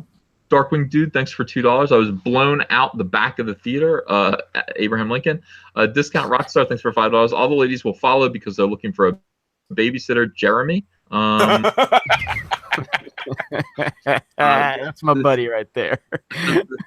The sequel returns. Thanks for $5. The prequel were bad movies that still added to Star Wars. The sequels are bad movies that broke Star Wars. Gabriel the Revealer, thanks for $2. USA is going to have a freaking Space Force now. Hype. I know, I'm psyched. Dan Fuentes, thanks for $10. Why not wash down that Denny's solo sack of shit with a mincing Wendig? 2 parts soy milk, part Zima, garnished with a Vienna sausage and 2 raisins. Oh, God, that sounds terrible. That is harsh. Alex James, thanks for $5. Never knew you cared so much about Star Wars. Loved Independence Day Part 1, Part 2 not so much. Thank you, Mr. Goldblum. PSA, life finds a way. I don't sound like Jeff Goldblum at all. Ian Lucas. No, hey, did you see the pic? I posted my picture of the Qui-Gon figure I bought, and people said, "Oh, it looks like Ethan," and it totally looked just like. Which Qui-Gon figure did you buy? It's here. I posted it on Twitter. Oh, I saw your picture. Yeah. Yeah, it's My dreams. Huh? Somebody put your photoshopped your face on it too. I don't want the fucking doll in my house now. It freaks me out because I think it's Uncle Ethan stalking me. He's a I did find the video, by the way, if in case you want really, really badly want Jeremy to wear makeup. It's on Geeks and Gamers, The Real Danger of Solo Star Wars Story, SJWs. I've also reposted this on the community tab on my channel, Mindless Entertainment, for your ease of discovery. So 71,000 views to go, guys. Let's make it happen. What was your guys' best video this week? I have to look. Let's see. Not my newest one, but the one I put out yesterday has like 82,000 maybe. Damn, kid. The John Boyega video I posted 6 days ago is at 103,000. And my Ben Shapiro video is at 115,000. You guys are killing. I'm still waiting for Kathleen Kennedy to hit that million. We're 48,000 or 47,000 and change away. Almost. I don't know what I'll get if it hits 1 million views. Probably nothing. Just satisfaction of seeing the numbers, but I really want it to happen. Yeah. I think it's going to happen. If you only need 48,000 more, I think it's realistically possible. So, and it's only 3 weeks ago as well. So yeah. Oh yeah. What do you guys think about 9 more Star Wars movies underway? Supposedly. That's just 9 more years of the High Council. No, but I said it today that, and I referenced you, Jeff, in my video. But I was talking about how I said how important Solo was for everything Star Wars prior to it coming out and sending a message. And I remember you saying like Solo's important, but Episode 9 is the real. That's the real big deal here. And you're right. And if Episode 9 is a Solo-like failure, it's definitely not going to. It'll make more than $350 million. But if it makes 6 or 7 or 800 million, that's going to change the entire trajectory of the 9 films that they're claiming is in production. It will. It's all it will change deflection. everything. It totally is. I mean, they're putting this out there to try to make you think, oh, everything's great, everything's wonderful. Solo was just a bad day at the office. We're good. We're still operating business as usual. They're not. They're terrified. And Episode 9 is going to be the battleground to really prove that point. So, like I keep saying, dude, I don't advocate for it. I'm not suggesting people do it. But if a Sony email hack happened at Disney, we would learn a lot of stuff about the current state of Star Wars. So it won't happen. But God, if it did, we would have a field day with content. yeah. That would be a fun thing, I have to admit. I never thought of that. That would be a great time.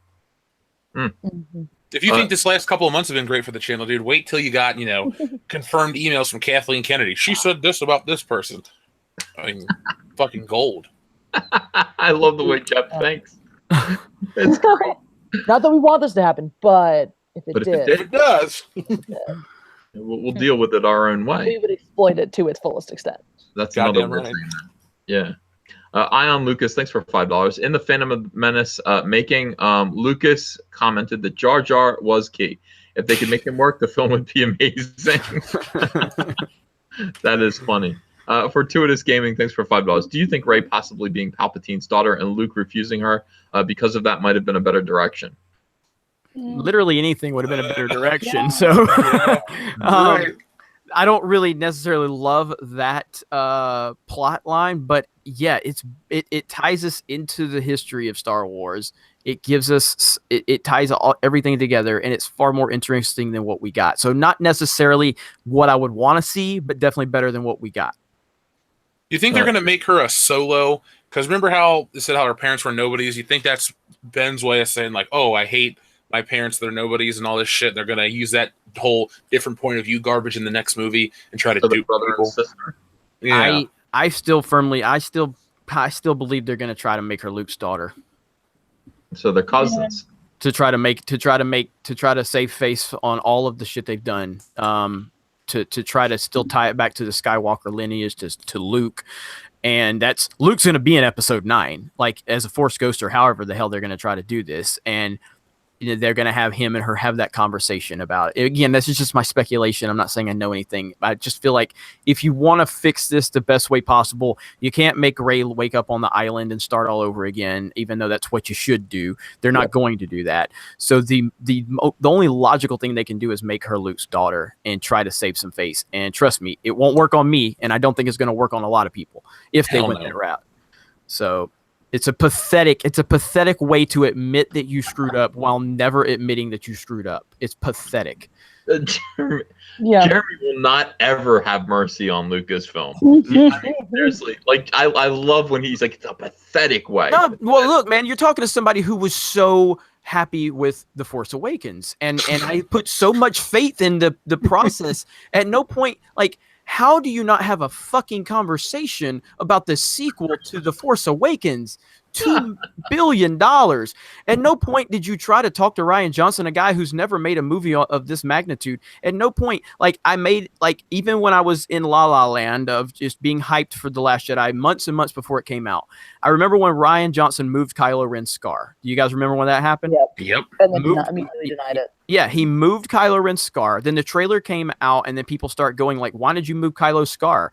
And he denied it, and then people showed him pictures, and then he'd say, oh, well, I just thought it looked goofy, so I moved it. And I was just like, Right there. If you're going to change something like that, what else are you willing to do? You know? And Lord, I had no idea what the hell we were in store for. But yeah, I'm pissed off. I'm pissed off because I had so much faith in them, and it was dumb of me to have faith in these idiots that they're just like a monkey fucking a football, basically. I don't know what they're doing over there at Lucasfilm. It's pathetic.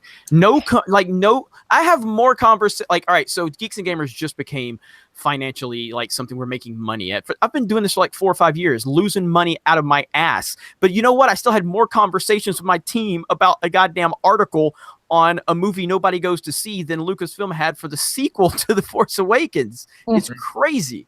No, sorry. All right. Sorry about that, guys. All right. No, Ethan, I like Ethan was teasing me though. Ethan was kind of like nudging me. No, I just want, you know why I said that? Just to get that to happen. And I stepped back. I popped some popcorn in that time, and I was like, Michael Jackson's Thriller. Just love when you talk like that. Hey, y'all, Sir Stack said, breaking news, Geeks and Gamers calls company that has black people who may work there monkeys. I saw a great one just scroll by about how you assumed the football's gender. So that's this is people are saying, wow, the chat exploded. All right. Tromb to CH2. Thank you for $20. When episode 9 comes out, can we all plan to watch a different movie that weekend as a middle finger to Lucasfilms? I might go along with that. I don't know. I mean, I know Jeremy is there. Well, people keep asking me, like, are you seeing episode 9? Right now, at this particular point in time, I don't believe I want to see episode 9, but we are so far out.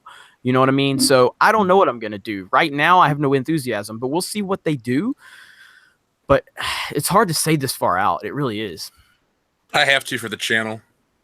Yeah. Yeah, I do too. Blacktooth Fox, by the way, thank you for what you just said. I appreciate you. He says he doesn't use banks, but he is going to find a way to support Cyberpunk Blood Honey. Yeah, I'm going to go see it no matter what, I think. Unless they get worse. Like, honestly, if I find out Lucasfilm is investigating us in any way, then yeah, it's going to be war. Like, it's going to be big time war. And I will, not only will I boycott the movie, I will organize a large scale boycott. By that time, I believe my channel will be 200,000 strong, and I will make a difference, and I will encourage the High Council to do the same, and we will all organize all of our channels, and by that time, the High Council will have a much bigger reach, and we will do damage to Lucasfilm. So that is the only way. Other than that, I'm willing to go see the movie. Yeah, what do you think they would try to find out about us? Look, here's what I'm worried about. I'm seriously worried about them labeling us as a hate group. I won't have that. I mean, I will sue. That is a serious thing. And if they try to do that over us criticizing Star Wars, I will sue the living hell out of them. And they're going to think the loss they took on Solo, nothing. I will destroy them. I'll play the race card on them, too. Oh, my God, Persecute the minority that dislikes Star Wars. There we go. Ooh, plus, I'm Jewish, so I know a bunch of lawyers. We got this, guys. We got this. All right, so Discount Rockstar, that's your buddy again. Thanks for $5. I, of course, raised parents are nobodies. Only 2 nobodies could bang and create a stain like Ray. That's terrible. Guys, she already had self-esteem issues. Come on. Walter Kellenberger, thanks for $2. Incredibles 2 has already grossed more than Soilo. Figures. Ivan Neves, thank you for $5. Ethan, this is Admiral Akbar. Sorry for the late message. I was floating in space. Do not like the comments. It's a trap. All craft compared to retreat. Scotty Kodomino, thank you for $5. Comic idea: follow a Star Wars fan's emotional journey from pre to post Disney takeover. Well, that would be our friend Gabriel. There would be very relatable and therapeutic. Big sales numbers, I'd think. Brian Saxon, thank you for $5. I would give my left ear to see The Last Jedi again. Vincent Van Gogh. Laura makes Star Wars fun again story. What a great name, Laura makes Star Wars fun. That's my girl. That's Laura. She's the one that said something about being customers and not fans. Oh, good. Nice to see you, Laura. Thanks for $4.99. Sorry, Jay had to drop Q&A chat. Ryan was commenting on Twitter video of crazy dude ripping up Ray doll. Sad. That was the thread that I was on. I wish you would comment on me. My God, please give me a video tomorrow, Ryan. Nikos R, thanks for $2. Had no internets while camping. Glad to be back. We're glad you're back too. Hey, Ethan, I got to mute for a minute. I got to call one of my team members about something. All right. Angry Liquid, thanks for $5. If each of you had to choose which character is your favorite of the sequel trilogy, Rose Tico, hands down. What about you guys? See, I want to like Finn because he could be such a good character. He so far is nothing at all. So I guess because of that, he's not bad. So I'm gonna go with Finn.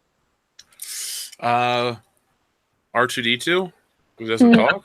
No, new character. Don't you? Shit. Oh, okay, new character. Poe Dameron had potential, and he's kind of okay in The Force Awakens, but he's garbage in The Last Jedi. So I'll go with the Praetorian Guard that got shot in the eyeball with the lightsaber. That's my favorite character. There's no redeeming qualities of those fucking movies. I'm sorry to discount your super chat question here, but it's funny that Jeremy gets angry. I get angry thinking about The Last Jedi. The movie serves no purpose, but bad. Yeah. It absolutely serves a purpose. It serves a purpose to let everyone know that this is the way things are these days, and if you disagree, go fuck yourself. That's SJW. That is flat out. You guys who are still wondering what SJW is, that's what that is. That's definition. Foot right on you. Yeah. It's we're telling you this is what's right, this is what's morally correct, and if you don't agree, fuck yourself. My first criticism of the film is, and actually this is a criticism I had of The Force Awakens too, I'm certainly not the one sitting here saying, oh my God, there's women, I'm so afraid. It's that the female characters suck. Is that Rey has no agency, she doesn't do anything for herself, and she's way too powerful for no reason. Mary Sue is not a good role model for women, or anybody. So exactly. I'm back. So what are we talking about? Rey Mary Sue. No, your favorite character from the prequel trilogy. Oh, yeah. You have from the prequels? Sequel trilogy. Oh, from the sequels? Kylo Ren. I don't love what they did with him in The Last Jedi. I thoroughly enjoyed him in The Force Awakens, and I think Adam Driver does a great job. I'm pissed that they took his helmet off. Casey, I think he was better in The Last Jedi than The Force Awakens. I think he was the only thing that improved in The Last Jedi. I think he was absolutely atrocious in The Force Awakens and just a whiny little useless bitch, and that he actually had some development and purpose in The Last Jedi, which didn't matter because everything else was terrible. I just don't think taking his mask off makes it feel so Twilighty to me. When he took his mask off and he was a little kid. Like Yeah. that. Well, like I said in The Force Awakens, so the real problem I had with him in TFA was him taking his mask off. And so I said, if you take his mask off, that's okay. You took his mask off. But in the end, when Rey slashes him across his face, we should have never seen his face again. And we should have, and the audience should have been left in mystery. What the fuck does he look like now? You know, and then going into The Last Jedi, we should have seen him come back in a mask, and then we're left in that mystery, just like we were in the original trilogy with Darth Vader, where we're like, what does he look like? And we have that now because we established what he did look like because he took his mask off halfway through The Force Awakens, but then in the end he gets slashed across the face, and then that creates this mystery in the audience's mind, like what does he look like? And we shouldn't find that out until the end of the episode 9, and that could create some, you know, type of rivalry between Rey and Kylo. But of course, you know, fuck that. Let's just make it Twilight and Skype force calls and all that shit. Ooh. Can Kylo Ren sparkle in the next one? That would make it excellent. But I do. I Kylo Ren's my favorite character in the sequel trilogy by far. Let's see. Where did I leave off? Oh yeah. Hey guys, episode 3 was the best. Prequels are fine, says Bobby Bell. Thanks for $2. Ollie Mills, thank you for £5. Cyberfrog is up to $265,142. Wow. Prequels crazy. are superior to Disney Star Wars. I'll just blow it on the Lamborghini and then just drive away somewhere. What do you think of that? Do it. Will there be alcohol? Yeah. Rainier Angle, thanks for Canadian $20. I'm spending $20 to say Rey is nothing close to attractive. Money well spent.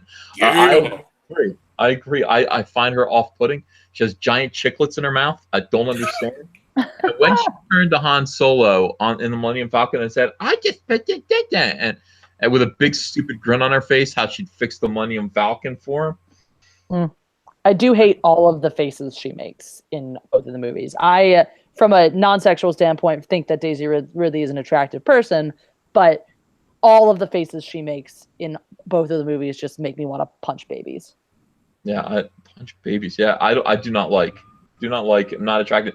If you had to bang one of the characters from the sequel trilogy, who would it be? Can we not throw Rogue One in there? Or Solo? No, go ahead. You can do that too. Oh, because Emilia Clarke's good looking. I don't think Daisy Ridley's attractive at all. I would say Captain Phasma. Ew. I'd rock that. You like 6 feet tall women? That's cool with you. He's not afraid of his own masculinity. I'm gonna have to go with Paige Tico. That's not even close. So go ahead. Sorry, the cuter Tico sister. I'm gonna stick with Finn. I think I wanna see that muscular body. What can I say? Not a 90-year-old Harrison Ford? Oh wait, does he? I thought we were going with new characters again. This is not new characters, because if not new characters, then absolutely 100% 90-year-old Harrison Ford. Yeah, so Carrie Fisher then? I can get Carrie Fisher. Well, she is dead, Ethan. So. Yeah, I don't think we can. No. They can say a lot of things about you that I won't believe, but if I find out you're into necrophilia, this show is just over.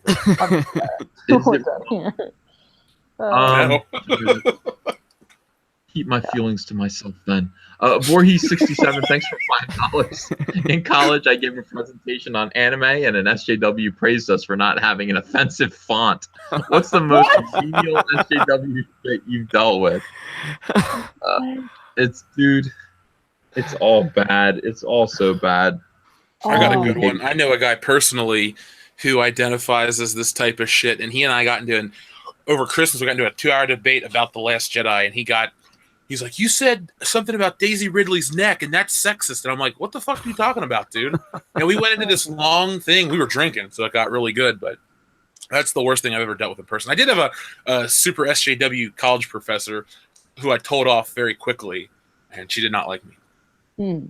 I went to a college this college is probably one of the birthplaces of the SJWs. So I have extensive experience. This is what first made me want to do Meant to Offend. Was I was dealing with this personally as someone. I don't know about Jeff's politics, but know that I'm farther to the left than you, Ethan, and then Jeremy.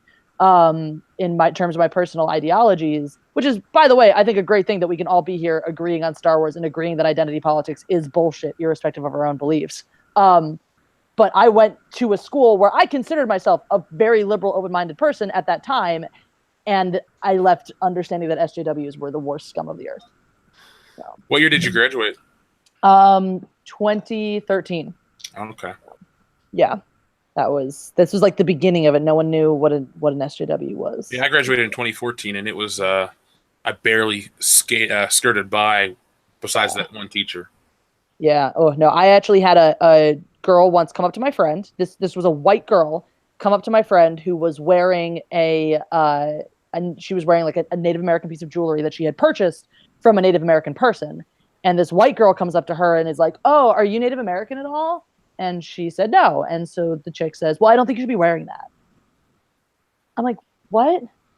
But who are you to be the authority on what that is? Like that's always it completely blows my mind about all of this. Oh, I also went to a school where like hugging became a bad thing because consent or something.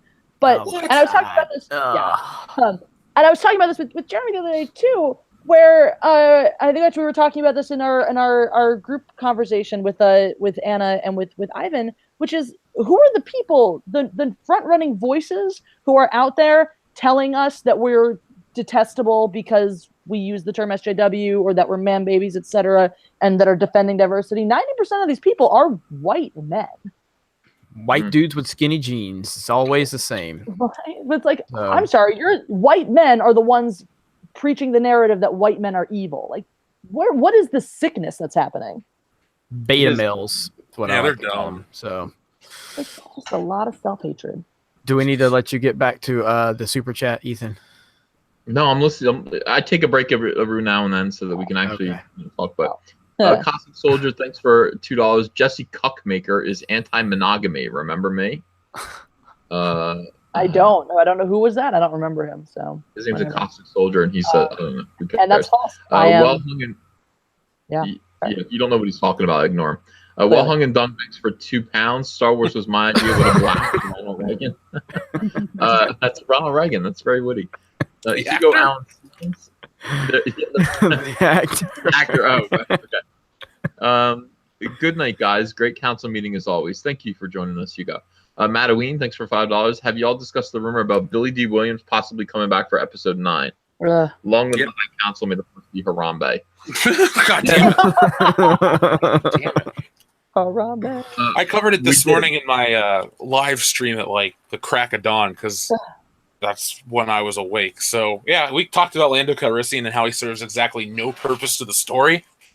He would have had a place if they had brought him in The Force Awakens, if he was still a part of this resistance. It would have made sense. And now it's just one more iconic character they're going to ruin for us. Well, they could have had him and Chewbacca find Han together, that type of thing. Exactly. They missed a window on this, and that's why it's pathetic. It's pathetic that they're doing this. Jeremy, that's why I always go like, how did you like The Force Awakens? There were so many missed opportunities in that movie, and what we got was just a shell. We don't have to get into it now, and I'm not even really worried about it. But that's when everybody says something about The Force Awakens, I'm just like, how? So. Well, yeah, and I mean, again, if we're going to constantly reference the Rotten Tomatoes score for the Last Jedi, we have to reference the Rotten Tomatoes score for The Force Awakens, and it pleased 90% of the fans, and obviously that translated over to Blu-ray sales, that translated over to long legs at the box office.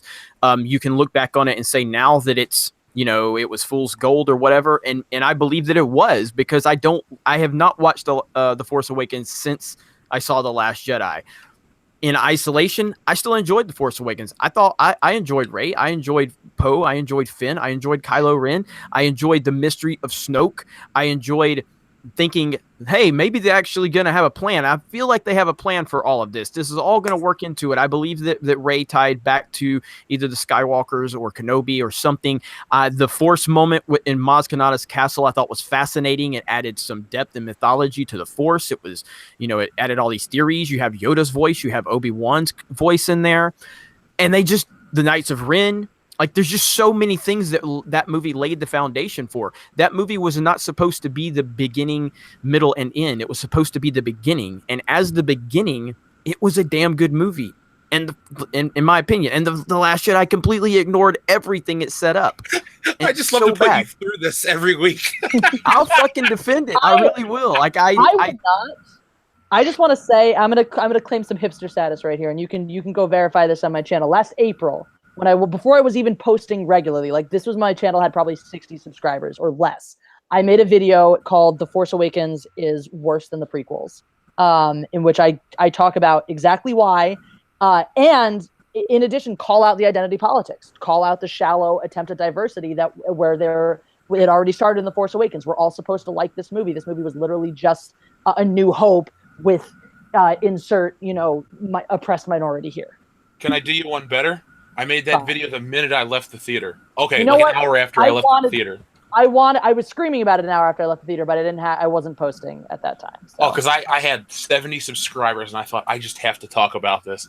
And for the longest time, it was my most successful video, and now nobody even talks about it anymore, which is fine. Production quality shit on it. If you still, I'm gonna go find that video actually because I'm really curious to hear if our thoughts align. No, but it's good that we do have some differing opinions. I mean, that's going to make the show more interesting as we move forward because we're not Collider that way. Right. But are we still on for the Denny's live show next week, guys? Are we still doing that with the toys?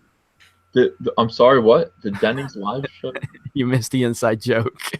Collider did this live show from their Jedi Council from a Denny's, and it was painful. It was so painful because they were showing all the toys and talking about how excited they were for Solo, and it was really bad. Go to film. I think it's Film Gob, and he did he kind of cut it up a little bit and knocked it down, and it made it show how terribly cringeworthy that entire episode was. It was everything bad. Those people do is cringeworthy. Yeah. Let's see. All right. So yeah, we did talk about Billy D. Williams. So if Eddie Max of Andor, thanks for 499. If they make the Thrawn series in a movie and recast the original cast, would you accept it? The Thrawn series. It says the Throne. But yeah, I would. I mean, I don't know what my choices are. Would I accept it or would I reject it? I guess I'd have to learn to accept it. But yeah, they're going to, guys, this is one thing that's going to happen. They are going to recast Luke. They are going to recast Leia. They're already working on recasting Leia right now. They've got an Obi-Wan Kenobi. They've got Lando Calrissian, even though Dong Lover wants out. He wants out, and he's firm on that. Dong Lover is out, and he's firm on that. At this point, I'm 100% behind them recasting just recast Tyler Perry as Luke, Queen Latifah as Leia. Oh, please. Yes. Caitlyn Jenner as a brand new character, and Caitlyn Jenner should all about coming back from the dead. Just dye your hair purple. It'll be great. It's so bad. It's so bad. So. I won't accept it, honestly. If they're like, we're going to recast it and do that, you better get a fucking handwritten apology from Lucasfilm. Sorry we fucked up previously. We're going to go back and redo it all. Please don't stop giving us money. Love Kathleen. It's so, yeah, I just wish my enthusiasm was so high just like a year ago, and my enthusiasm has fallen so far that I can't even comprehend it. And I don't want to be like this about Star Wars. I want to be excited. I want to be talking to you guys and theorizing about what this means and what that means and what's this character's arc going to be. Instead, this is the cards we're dealt, and it's all Lucasfilm's fault. Jeremy, it's not your fault. The fact of the matter is there is no arc to discuss. There is no overarching. It is. There's nothing there. Like, at least when you're watching something like Twin Peaks, you can say, what does this mean? Because it does mean something, but it's open to interpretation. With Star Wars, there's nothing to discuss. There's nothing but shit.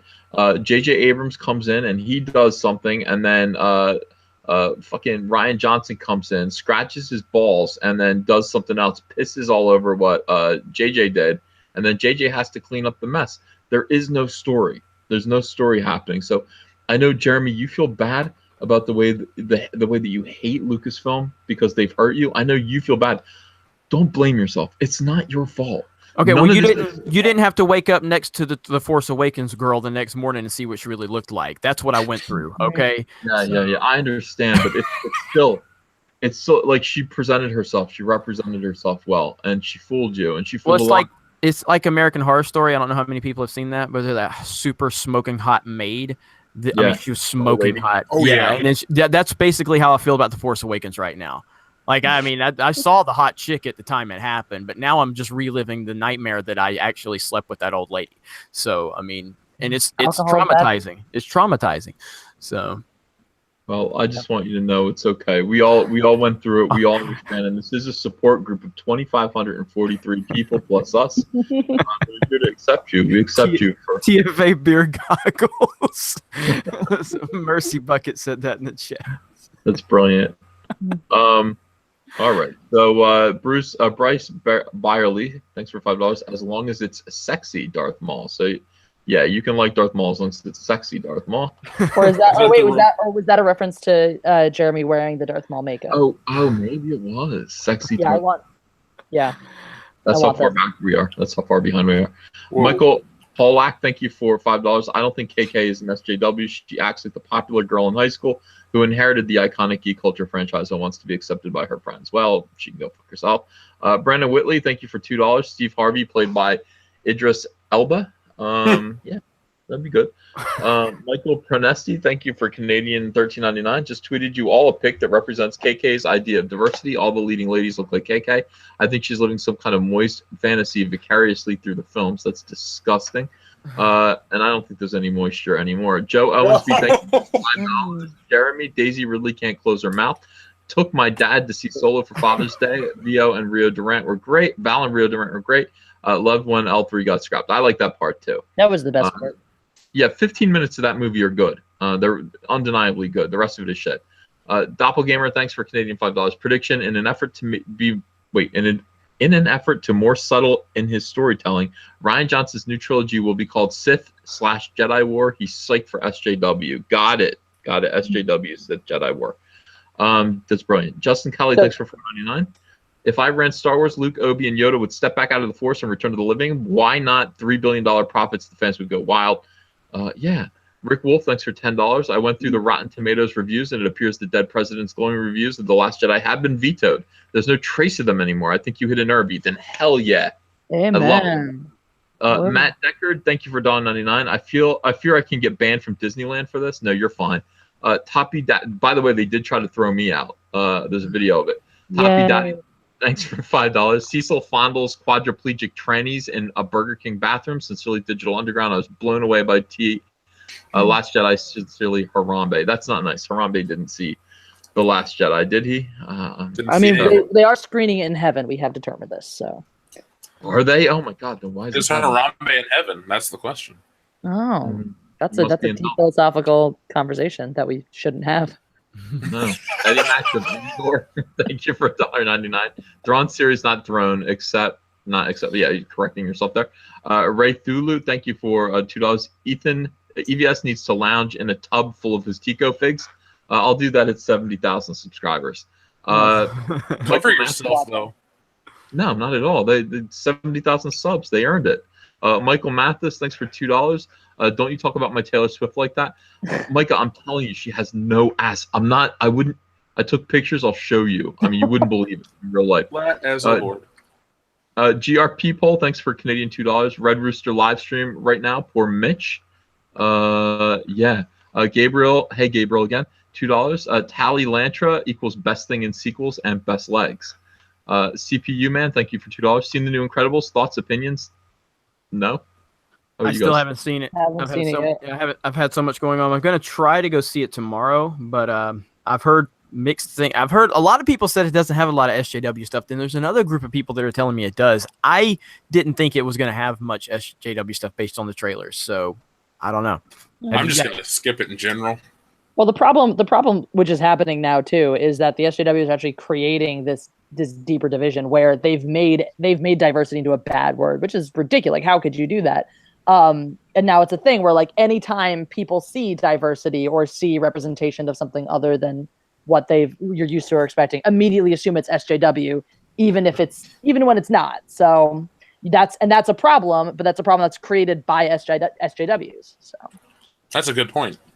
It's a self-create. People hate them so much that even the good things that they represent are now hated, and that's down to their own behavior and being assholes. So I blame them. Assassin, thanks for $2. Some Kekistan groups have noticed Johnson's Twitter. Ooh, go to town. Actually, don't. I wish I could back them off. Just leave. I want Ryan Johnson still tweeting. I think his tweets are gold. He's such an asshole. Blue Squadron B, thank you for $4.99. Dress Uncle Ethan's thumbs as Vader. Love all your channels. Take my money and go kick some ass. Thanks, guys. No, thank you. The Buzz General, thanks for $2.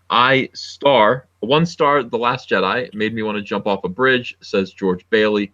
I got you. Oh, that's good. That's a good one. Yeah, that was pretty clever. And I just lost my place because, oh my God, I'm so far behind, guys. Guys, I love you all. I love you all.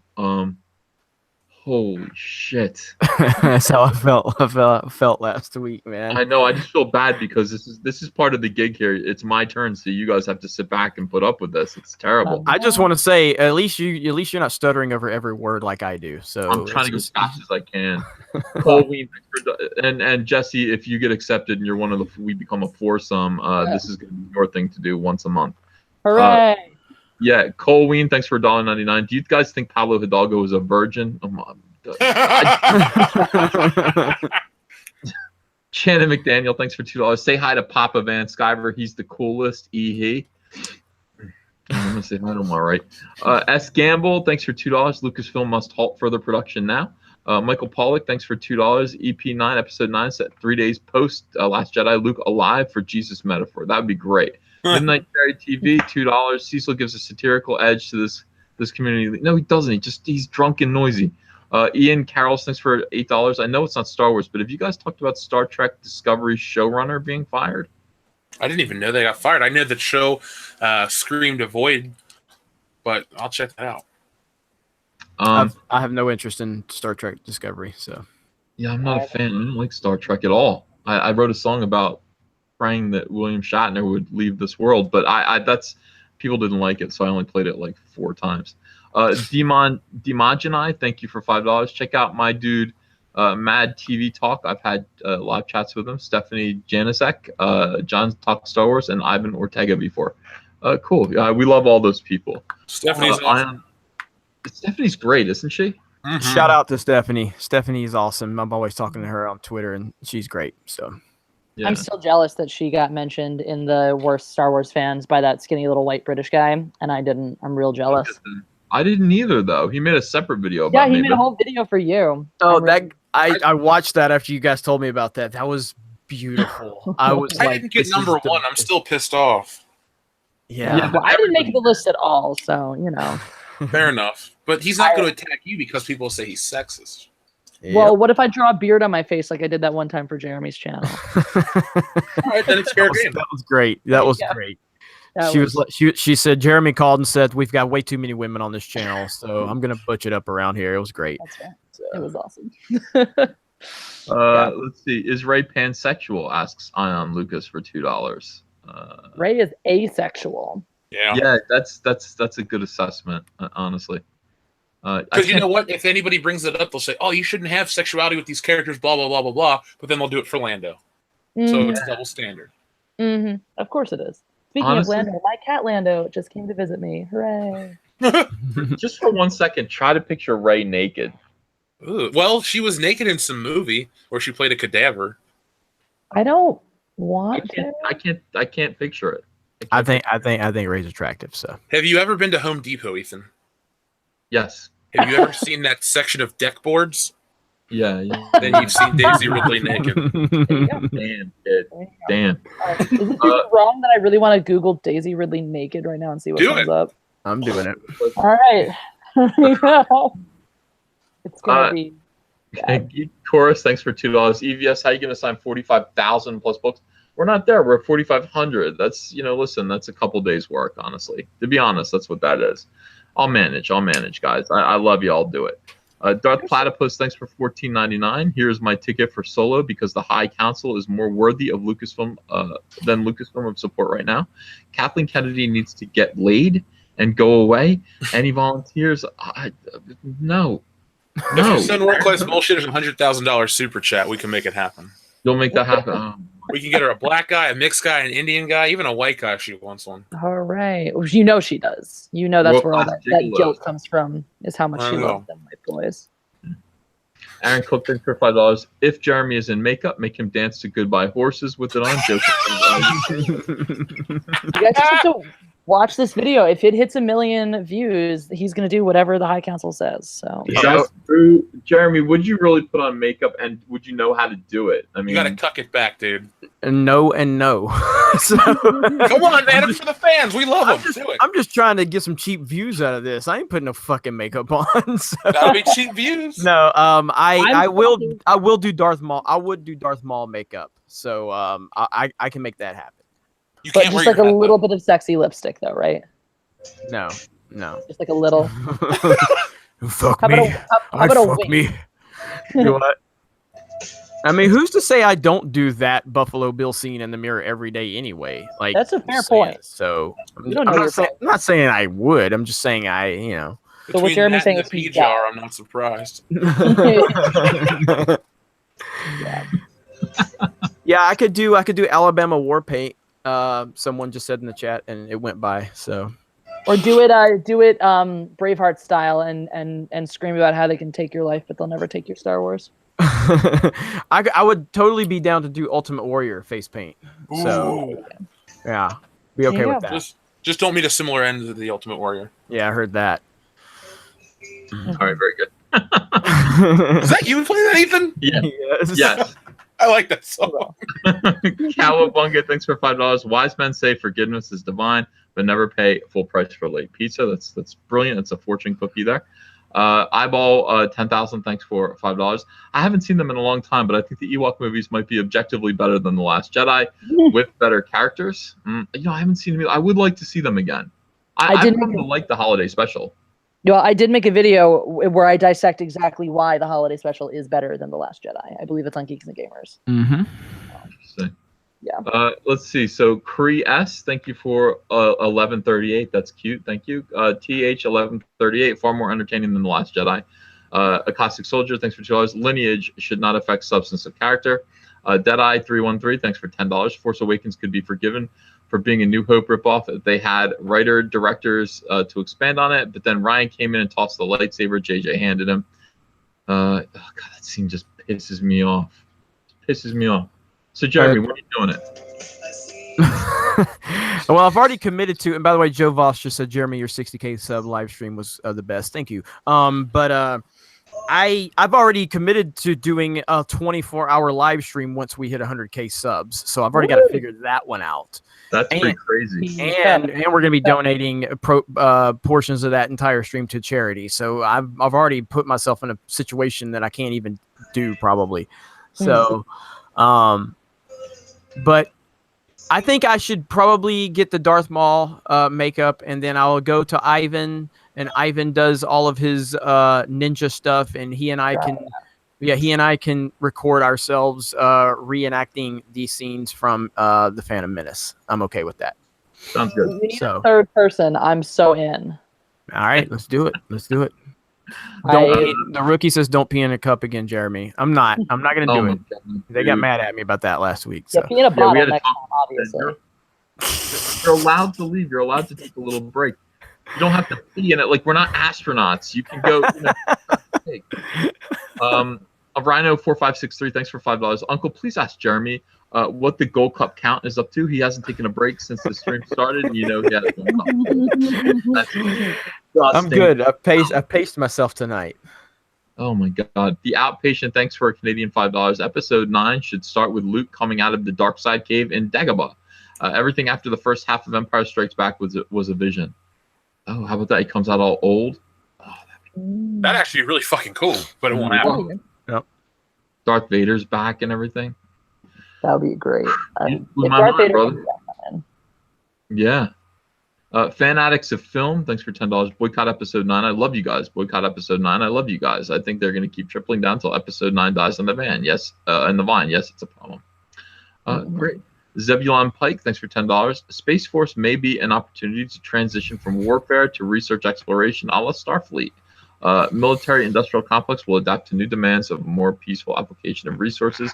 Sounds like you should join, Zebulon. You sound like you're really interested. Postmortem 666, thank you for SEK 20. We are the Fandom Menace and we are Legion. Hell yes.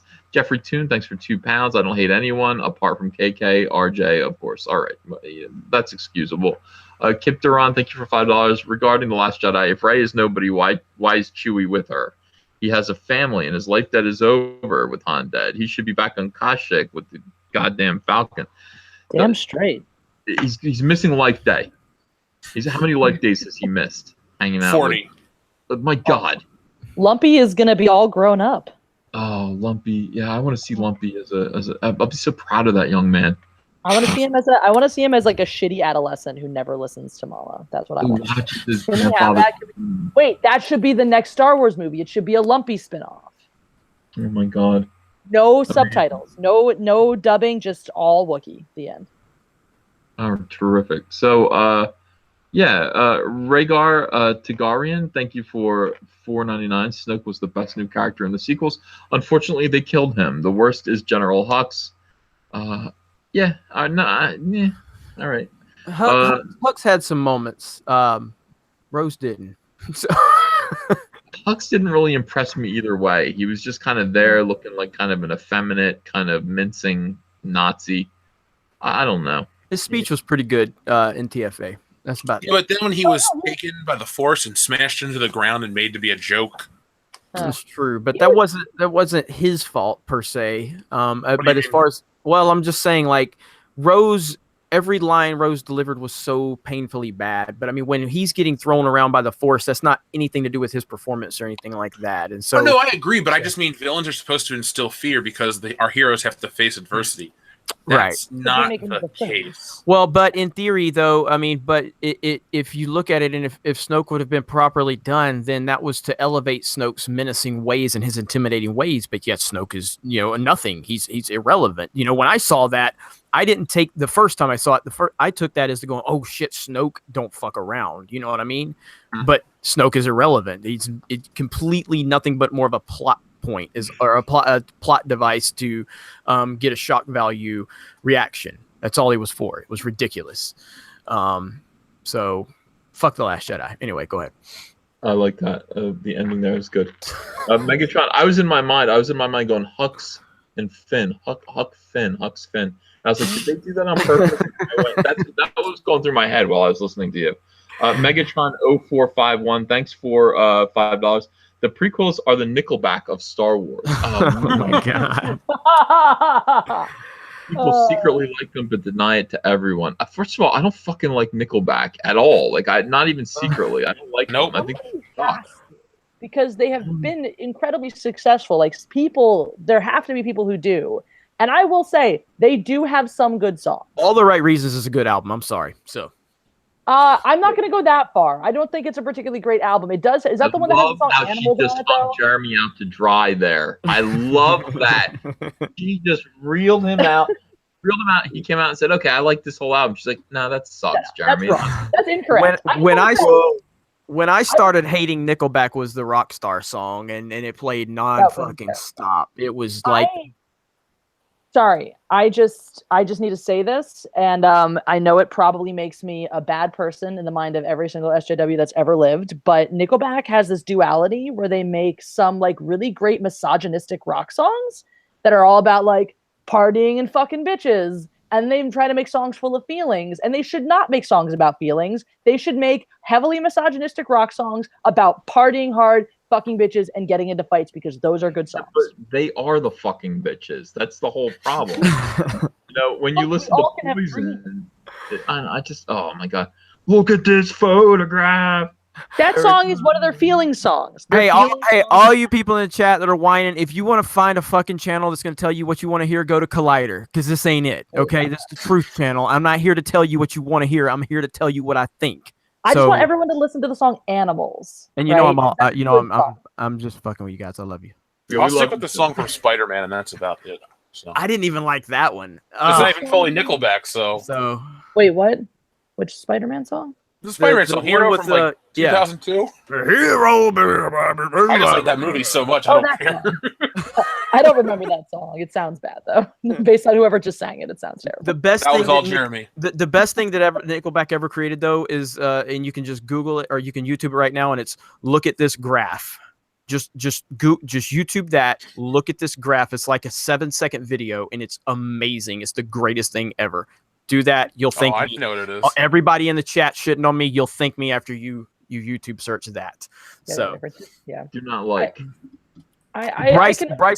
Bryce, somebody said, "I love you. Please send more super chats." I'm not getting any of these fucking super They're coming chats. to me. Okay? Yeah, That's I don't it. get none of these things. So These are all my super chats this Yeah. week. So yeah, absolutely. He loves you. Send me more super chats. Save them for next week for Doomcock.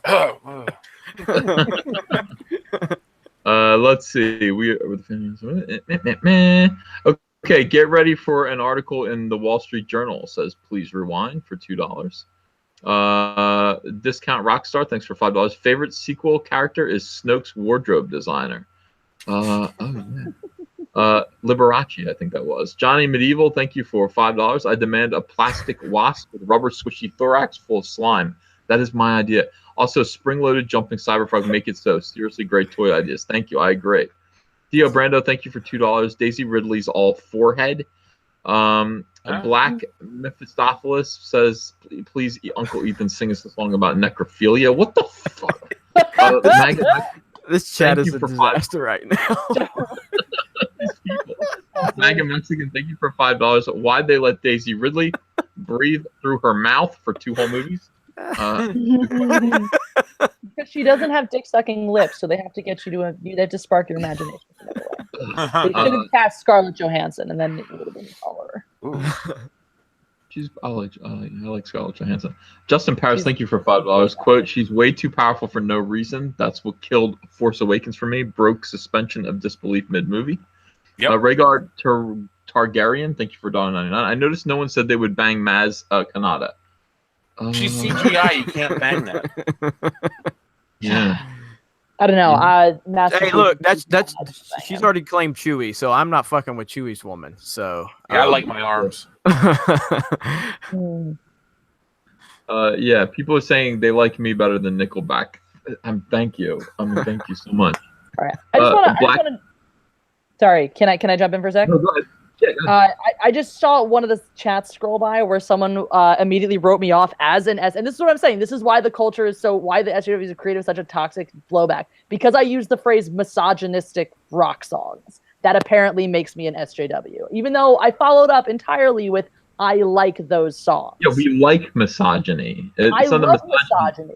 Right. Misogyny was a word that existed before SJWs, guys. I'm standing here today telling you that misogyny is one of my favorite things of all time. In fact, I identify as a misogynistic gay man. So. Love that. Porgs are the best character in The Last Jedi, says Black Pidgeot. Trevor Wedge, thank you for $2. The HC, the High Council, being politically bipartisan is important. I don't know if that's true.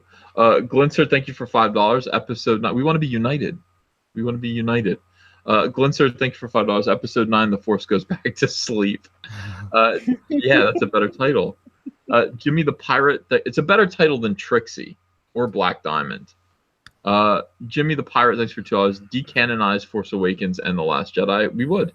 Bryce Byerly, in episode 9, Lando will be running a floating all-droid brothel above Canto Bight. We will see him for 2 minutes before he's fatally shot on camera and dumped down a shaft. Well, that sounds about right. That sounds about right, actually. That's spot on. So, Jeff, someone just shipped you and I in the chat. I just wanted you to know that. They what? They just shipped us. To? Like, okay, sorry. They didn't really ship us. They said we're going to bang. So, I just wanted to us? Yeah. Us, the people who have spoken to each other the least and therefore have the absolute least. Okay, thank you, listeners. Is that like the fanfic they're going to write now? Apparently. I just wanted you to know this is what's happening. This is definitely where I'm guilty. I'm not reading the chats tonight, so I don't know what's going on there. I've been enjoying just these little nuggets of joy. The chat has been hilarious tonight, dude. It really has. I also want to point out that Becky Embers is watching. I don't know if you guys have heard of Becky Embers at all. I did a video about her. She is a smut writer, and she writes Star Wars erotica, and it's not bad actually. It is not bad. Does she want to be featured on World Class Bullshitters? Because every year when we go on vacation, we need a backup episode, and we always read fan fiction. Well, there you go. I'll send her your way. I'm sure she does. No, she's hilarious. She's hilarious and wonderful. And I'm actually going to review another one of her stories one of these days. She's the best. So there you go. Star Wars erotica. Becky Embers. Becky, yeah, get in touch. Why don't you speak in the chat? Say hello. She was there. That's how I knew she was watching. It's because she popped in there. But oh, I see. We are reading these comments though. Ethan's handling the super chat, and we're watching the regular chat, and it's great. So I've seen all the positive and negative things you're saying about us. So. Oh yeah. No! Now people are shipping me and Cecil. What has happened? Ew. Sorry, leaving you for Cecil apparently. How do you know they ship just because they said Jesse and Cecil? That's all. Yeah. Oh, Jesse and Cecil ship right above that. There you yeah, go. I'll show you what Cecil looks like. I'll send you his photo over. You can decide. I don't want that. I don't want that. Everybody wants to see what Cecil looks like. I'm the only one who has a picture of him. And by the way, he is making Soylent Grin in the picture. Really bad. It's the worst Soylent Grin I've ever seen. I've got it. I might show it one day. Maybe I'll show it like in a way that doesn't let you know that it's Cecil, like because it doesn't say I'm Cecil. I need to see that photo fairly soon. So I'm not gonna be able to sleep until I see it. Yo, I'll show it to you right now. Hold on a second. I'll send it over. You guys have your Twitter open? Yeah, send it. All right. I don't really have Jesse on Twitter. Hold on a second. That's fine. I'm okay. Not. No. Okay, I won't. You're right. It's not. You can totally follow me back. Just don't send me the picture of Cecil. This is the highlight of my night. Are you sure? This is seriously. This is hardcore Soylent Grin. You guys can react to this live. Yeah, this is one of the greatest moments in the history of the internet, right here. Is this legitimately going to be Cecil? Ethan, I promise you, swear to God, like if this wasn't Cecil, this gag wouldn't be funny. It is Cecil. Okay. Oh God. I'm scared. 1, 2, 3. Uh-oh. No way. That's Cecil. That's really Cecil? Yeah. I believe it. I believe it. Shit. Oh, you did not include in this. Okay, that's good. I got you, Jesse. I got you on Facebook. Oh God damn it! All right, send it over. That's exactly what I expected out of Cecil. It doesn't it like it makes sense. Like he's got you picturing that he's gonna look like what's his face, but Dom DeLuise. But he doesn't really. But then he kind of does at the same time. That's amazing. I can see it. Oh, the chat is furious that they. What? Cecil. No. No doxing. I mean, I guess. Okay. Yeah. All right. It makes me like him even more. Yeah. Cecil might. Should we invite him on, Ethan? No. Yeah, when we get a little closer, maybe we'll actually really truly invite him on. I know. I'll actually. I'm almost done. Let me bang through this. Look at this chat, man. It's on fire. He's so thick.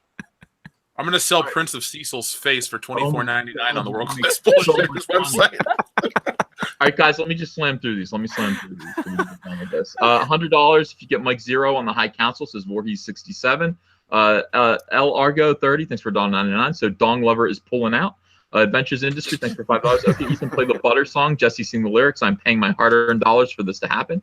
Jesse Myers, thanks for $20. How do you make Luke a character so hopeful that he will lose his lightsaber or toss his lightsaber away, knowing his father is a mass murderer, into a guy who will think about murdering his nephew after what is basically a scary dream? You're Ryan Roundhead Johnson. That's how you fucking do it. I hate that dude. Joseph Kerwin, thanks for $2. Episode 2, why did the Jedi trust a free clone army? JM, thanks for $5. They defend Last Jedi like SJWs defend their politics. It's because they knowingly invested their politics in The Last Jedi. Marcus Parisi, thanks for Australian $10. Ryan Johnson's round head. It's the 4th Death Star in Episode 9, so we can see it destroyed. I wish. Hi, Stephanie Janisek, $1.99. Linwen Brennan is KK's twin. Watch Comcast, really. Jesse N, thanks for $2. Star Wars Episode 10, the Sith. Oh, that's hard to say. The Sith. Shmeeves, thanks for $5. In hindsight, I'm so glad Wedge told Disney to pound sand. Turning down a role in Force Awakens, he's the only one to escape Disney's clutches. Dallas Jedi, thanks for $5. Uncle E, I left a review on Rotten Tomatoes. The Last Jedi was on another level. Unfortunately, the level is C deck of the Titanic. F Moose. Chat, sound off F Moose. Stephanie Janisek, thanks again. $1.99. Pablo's married. Jesus, think about it. Ew, that's gross. Ion Lucas, thanks for $10. Rey was grown from Luke's hand and infused with cells from Vader and Palpatine. Her purpose was to hunt down Luke and the new Jedi Order, but she got stolen from the Empire and found by nobodies. Bryce Byerly, thanks for $10. You totally don't have to read this. Too late, I did. Voorhees 67, $5. Episode 7 should be the rise and fall of Kylo Ren, burning down the Jedi Temple. Could have gotten the original trilogy again. 3 again. 8 should have been The Force Awakens. Thoughts? 3 again. No, you know what? Luke should have died in the last one. Yeah.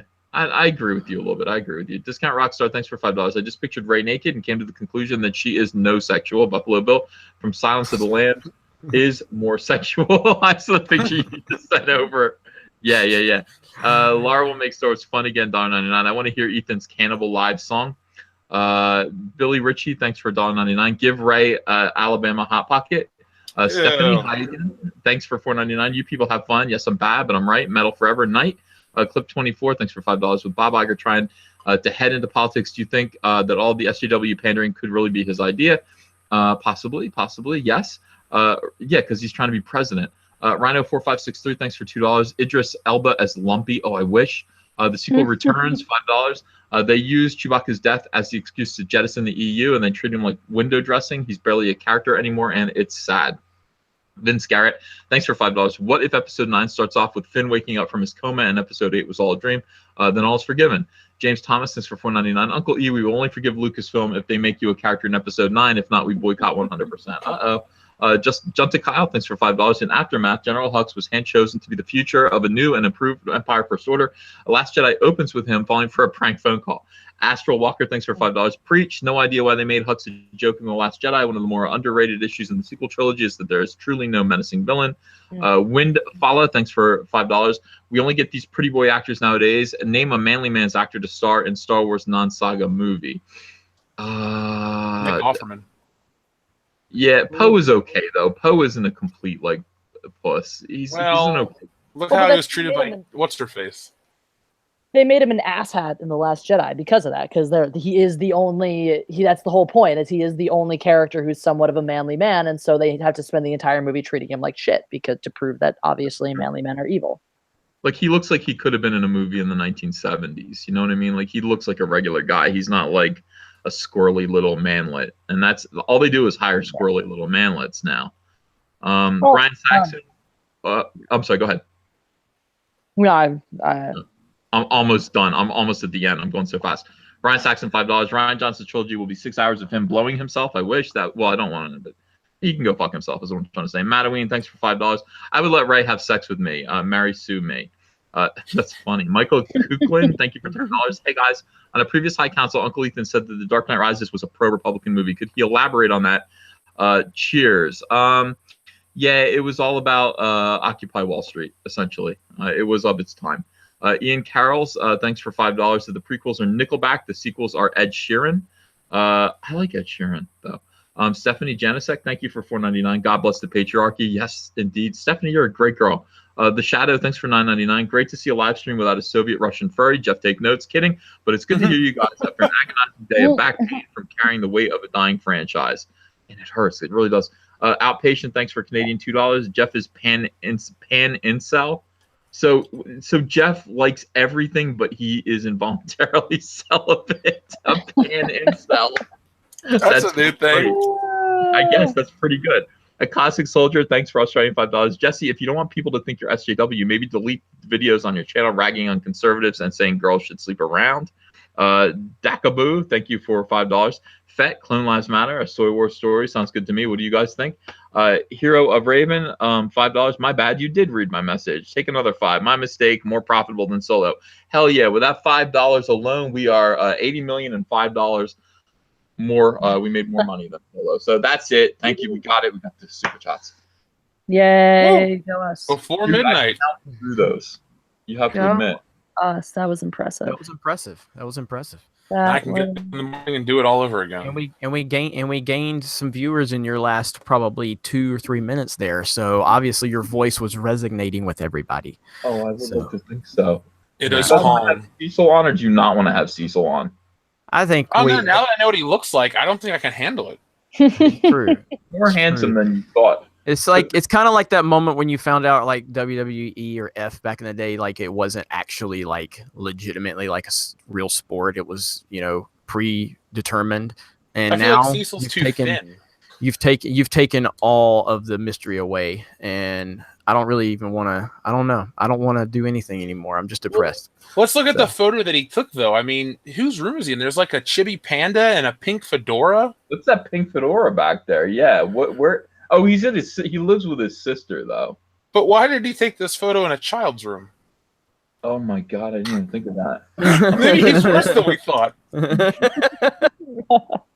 That little panda bear back there. Yeah, this is a little girl's room. Or is this? Man, this is really disturbing. Yeah, it is. It is disturbing. I need to see one more photo of Cecil to believe this is him. That's the only one I have, and I swear to God, I'll show you evidentiary proof. Like, I believe you. I just want Cecil to send another photo, hopefully drunk. oh my Drunk. god, yeah. What would drunk Cecil even be like? Oh, we've had him on. Yeah. He's always drunk. Oh, okay. Unlike when you're self-aware and you leave, you're like, oh shit, Cecil. Oh my god, it gets really dark. It does, and you just. This is what happens. People in the High Council chat are like, "Hey, please let Cecil in. No, because what happens is Cecil comes in and immediately starts making noise and goes, "I'm C-3PO," and then he just starts clinking ice into the microphone until I yell at him, and then the chat basically pays me. They send in all of these like super chats that are basically like, "Cecil, kill yourself," and I've got to $5 kill yourself. And Cecil gets more and more drunk and more and more depressed, and it gets darker and more miserable. Well, and it goes. I will say the chat, the viewership is dropping before, as you're talking about bringing him on. Remember last week we lost like 300 people when I brought him on. Mhm. Yeah, and he kills. Like, we're all like, by the end of it, we're like, can we just die? Like, I don't. This has got to be over soon. When it's over, whenever Cecil, guys, you don't know this because like you don't listen to the end. Like after we turn off the chat, we talk to each other. When Cecil's been on, what does it feel like? It looks like we've all seen a murder, right? Yeah. I mean, that's kind of like our tone with each other. Like right now, we're damn chipper and having a good time. After 2 hours of Cecil, we're like, all right, yeah, that was good, guys. Wow. That was good. Yeah. See you next week, I guess. Cecil's like, was I good? Yeah. Yeah. How come everybody wants me to die? I think you're a better Cecil than Cecil. Yeah. Why does everybody pay you to tell me to die? I'm like, I don't know. I didn't. Somebody in the chat said I brought him back twice last week. I didn't bring him back twice. He had the link after the first time, and he decided to come back the second time. Yeah, and it gets sad. And then all week long, he'll complain on Twitter, and he'll complain to me, and like all week long. And I'm like, Cecil, I swear to God, he like makes himself a cause celeb. I'm like, when you come, I had to take him aside. Cecil, when we invite you kindly onto the live stream, what happens is people all think it's funny to pay me super chats to tell you to do harm to yourself. Then you get depressed. You complain about it on Twitter, and then your handful of fans gets mad at me. And I'm just like, I don't even want him. I don't even want Cecil to come. He's like, I'm sorry, I won't do it again. And then it's a vicious cycle that happens over and over and over again. And if I invite Cecil in here right now, all of these people are going to say bad things about him. Half of them are going to say Cecil is life, and the other half are going to say kick Cecil and bad stuff. And that's just the way it is. Oh, there he is. He's here right now. He said, oh, dude, fuck off, Ethan. Cecil, do you want to come on or no? Don't be mad. Do you want to come on? Everybody's excited. And you know it's true, Cecil. I haven't said anything that's not true. And you know that's true. And you know that we've had a talk. And you come on now, and now you come on and immediately preemptively insult me, and I'm just like, I'm just trying to make everyone happy. He just says, okay. He'd like to come on. Here we go. No, I'm not so sure. Well, it's 11:30. You can close out the show. Oh yeah, maybe that's it. Maybe we did 2.5 hours of tonight's High Council. Guys, I think Jesse was really good. If you loved Jesse on the High Council tonight, why don't you say I love Cecil? If you love Jesse and want Jesse to come back, then say Cecil's name right now. Everybody loved Jesse. Everybody. Oh my goodness! Look at the size of that super chat. Gamma Cats, thanks for $50. EVS, thanks for the Cyberfrog Salamandroid fist bump poster. Is there a chance of getting that on that and the thank you picture on a t-shirt? Also, what do you think is the best of your DC work? What's on the Prime EVS must read list? Wishing you much success. All right, yeah, there's a chance I will do that. Best DC book by me is Sinestro Core War. I think you should go get that trade paperback, or Green Lantern Rebirth. Those are evergreen. They're, so to speak. They're really, really good. That's the best of my Green. Thank you so much for the very big super chat. Is the Joker figuring out who Batman is? Says Kemonix for $2. I actually know what the whole Joker thing is all about. I'm one of the few people who knows. Brandon Moyes, thank you for $2. Cecil sounds like everything we've imagined. Ha ha ha. Dalton Scott, thank you for $1.99. How do you feel about SJWs infecting games now? I think it sucks, and I think they need to go away. Now? It's been a couple of years coming. Mm-hmm. Yeah, Gamergate. John Candy. By the way, they do the same thing every time, and they're doing it with Star Wars. This is what I said. It's like with Gamergate, it's like SJWs infiltrate until people notice, and then they put forward one singular woman and say that she's the victim of harassment. You know, with Gamergate, it was Zoe Quinn. With Comicsgate, it was Heather Antos and the Milkshake Girls. Oh, they're being harassed. Everyone's mean. Over at Magic the Gathering, they did this to Jeremy the Quartering with whatever that model was, the cosplay model. Oh, she's being harassed. And now they're trying to do it to Rose Tico. Kelly Marie Tran. Oh, she's being harassed. It's the same thing every single time. They follow the same plan, the same MO. And it drives me nuts. And you guys just have to stand up. Nobody's being harassed, except for me. I am. Replace Cecil with Darth Vader, says John Candy. Look at his Solo the Fallout vid. Bjorn, thank you for SCK20. Ethan is Cecil. I'm not. Kerwin, Ethan and Cecil are secret lovers. We're not fucking secret lovers. What the? 1374. Thanks for North Korean. Thanks for Norwegian. $20. Cecil. Where the fuck is your mind at tonight, dude? If we were live streaming in North Korea, that would be like. Then you know. Just like we got the North Koreans watching us. The Norks. Oh, yes. Peter Bland, thank you for $5. You should have a contest for viewers to create a new T-shirt. You don't have to. You can just send me a T-shirt design. If I like it, I'll buy it off you. Ryan Pepper, thanks for $9.99. I'm inspired by the people in support of content like The Last Gender and Soilo. Sure, they destroyed Star Wars, but I liken them to Special Olympic supporters who celebrate anything remotely competent.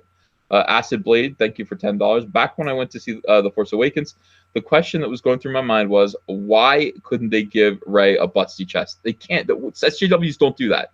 Still haven't seen The Last Jedi, nor will I ever. I've got anime and manga to support. By the way, SJWs believe that it's sexist for women to have an ample breast size, an ample cup. They don't like that. If you have big booties, they will strap them down. Guys, I have small tits. I must be SJW. No, not necessarily. I'm just saying you would be convenient for them to cast in a movie. They'd be like, oh, all right. Because if you're just naturally busty, they will strap you down and pretend that you're not and put you in a potato sack. Well, I have a big butt. Where does that put me? Is that okay? In what way? What do you mean? No, you're fine. I'm allowed to have a big butt, just not big tits.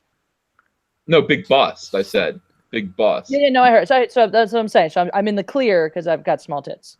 And I guess so. Yeah. I don't know. Stephen A. Smith would like you. Who is Stephen A. Smith? The ESPN guy? Yeah. Oh. Huh. Have you ever worn a potato sack, and are you opposed to it? Well, is it an actual potato sack? Because that sounds itchy. Well, we got to make you look as frumpy as possible. Maybe Look, like those it's cow a pajamas. designer potato sack. As long as the material is nice and feels good on my skin, then I suppose so. Anything for the message, right? Anything to Burlap is out. fight the good. Yeah, burlap. I'm not down with that. I'm not down with that. But look, I don't know if you guys have seen my haircut. If I part it in the middle, I look all kinds of ridiculous. I think that could be a very good Rose follow-up look. So that's actually, if I push it to the wrong side too, I just look emo, which is kind of hilarious in its own right. By the way, are you coming to Star Wars Celebration? I don't know yet. I'm still working on it. Cool. She's going. She'll be there. All right. Jeremy says so. It must be true. Anna will be there too. All right. It's happening. We're gonna rock out. It's gonna be fun. It's gonna be so great. Yeah, I'm gonna see if Andrea will come and Ava, and just we'll make it a family thing. But I mean, I really want a table or a booth there. I don't know what Star Wars Celebration is like.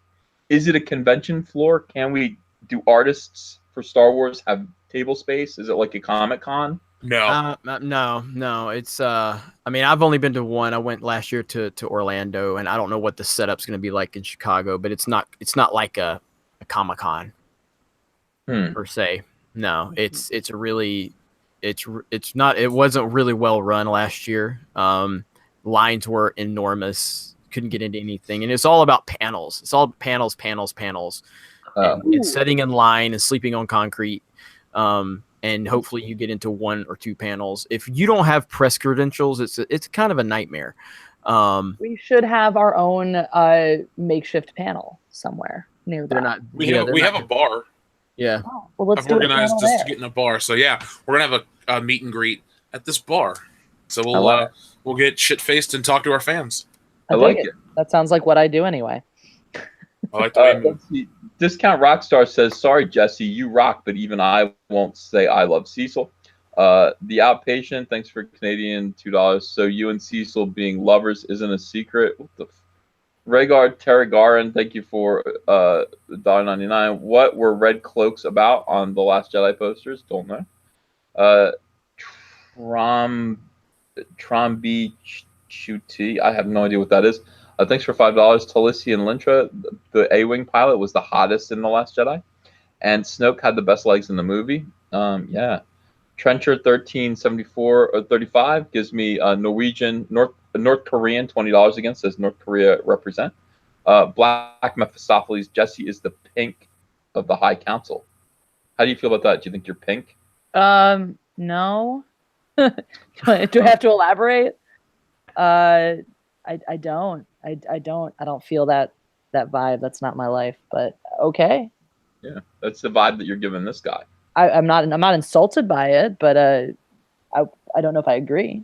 Yeah, it's not an insult. It's just No, it's just an observation. It's a personal preference, I guess, if you will. Mark C, thanks for $5. Can we replace Jeremy with Jesse after he snuck Cecil on last week? So you want to fire Jeremy and put Jesse in as the third? That's interesting. We could talk about that, Jeff. Let's talk about firing Jeremy. Let's talk about Jeremy's behavior on the show and how he peaked during the show. Stream. Is that a fireable offense? I would say yeah. I think so. Unsanitary. I think it's absolutely. It's unacceptable. It's been discussed way too much. There's been hashtags. There's been memes made about it. It's a complete train wreck. Are you advocating firing yourself right now? I'm just saying from an independent perspective, I would look at it and go, yeah, that's pretty crappy. So. Yeah, he's a business manager and he understands the seriousness of what he's on. So we'll mull it over and we'll talk about replacing Jeremy with Jesse or just having Jesse be the fourth. But let's get Jesse to do a couple more of these. I don't like the idea of just doing one and then saying, yeah, you're in. It's nerdy, especially when it's a girl. It's like that just seems. I should have to work as hard as everyone else to earn my place in the High Council. And I think, somebody, NeoCast just said it perfectly. Jeremy is a bad person because he is a white male. So based on that alone, I should already be fired. Counterpoint, I should have to earn my place 3 times over because I am inferior to white men. Well played. I have bad news for you. We're gonna you're only gonna get 75% of your super chats because you're a woman. You only make wage chats. So Thomas Dorian, thanks for $9.99 tonight. My wife is listening for the first time. She loves you guys already. Thanks for everything you do. Aloha from the Big Island. Shout out to my Abigail. Hi, Abigail. Joseph Kerwine, thank you for $2. Was Kylo Ren's mask a comment on body positivity? What do you think? In what way would that be? Well, be proud of that ugly thing on your face. His nose, etc. Yeah. I mean, no. I'm just gonna say no. I'm gonna say them making his torso ridiculously, disconcertingly wide was probably a comment on body something. I'm not sure if positivity is the word I'm gonna use, but yeah. What? Okay, can I give some context to the infamous peeing incident real quick? Because I can make everybody feel better. I can make everybody feel better about it. I can tweet the cup out that was peed in. No. Is this like a cup you've now washed and used for drinking? No, it's been sitting outside since the moment happened. Oh God! Did you wash it though? Right? It was the Last Jedi movie cup. Oh, hey! that makes sense. I could tweet it right now. It's sitting right outside. I'm so on board. I don't Is want the pee that, still in it? no. Jeremy can step down gracefully. And you can name your successor. Which Fury Heart is going to be. What's she doing? She's our new fourth here. Perfect. Talk about a show guys. Imploding. All right, guys. I just want to say, while we're still up there in the 2,252 guys, this is hot stuff. Listen, the High Council is the greatest Star Wars podcast. I do not think for a minute John Campea gets what we get. I don't think Hello Greedo does. I don't think that he had either of these guys, any of these guys, have the audience that we do. You guys are absolutely the best. We love you with all our hearts. And so I just want to say thanks for coming. We're going to see you next Tuesday, hosted by Jeff and World Class Bullshitters. You guys want to say goodnight? You guys have any closers? I just want to tell everyone, really appreciate it. I know I talk a lot of crap and we have a lot of back and forth. I've seen all of your comments. I've seen all of your Mario Kart with a C comments and all of your comments taking shots at me from my live stream the other night. And so you guys are amazing. I can't wait to see you all next week for the High Council over on Jeff's channel where we bring Doomcock on. And you guys have a great night. I just want to thank everyone for being so gosh darn welcoming for my first time on the High Council. If you're not subscribed to Mindless Entertainment, go head over there. I yell about things all the time and forever. Thanks again. So many of you have been so welcoming. For those of you who haven't and want me to never be on here again, suck a dick. I am more important than you all. And you can catch me tomorrow morning at 7:45 a.m. And that blows, but you know what? It's cool. And we'll be back tomorrow night on World Class Bullshitters at 9 p.m. Eastern Standard Time. We're doing a Patreon hangout. We're doing a live Let's Watch of Batman 89. So if you guys want to get involved with that, we've had thousands and thousands of you guys watch our Star Wars ones. We're going to do Batman 89, possibly Back to the Future coming up this weekend. So keep your schedules open for that. And always be on the lookout for videos from World Class Bullshitters. And as always, thank you for watching the content. Thank you for tuning into the High Council. As Ethan said, you guys make this possible. And it's Tuesday night is now my favorite night of the week. Woo. Yeah, mine too.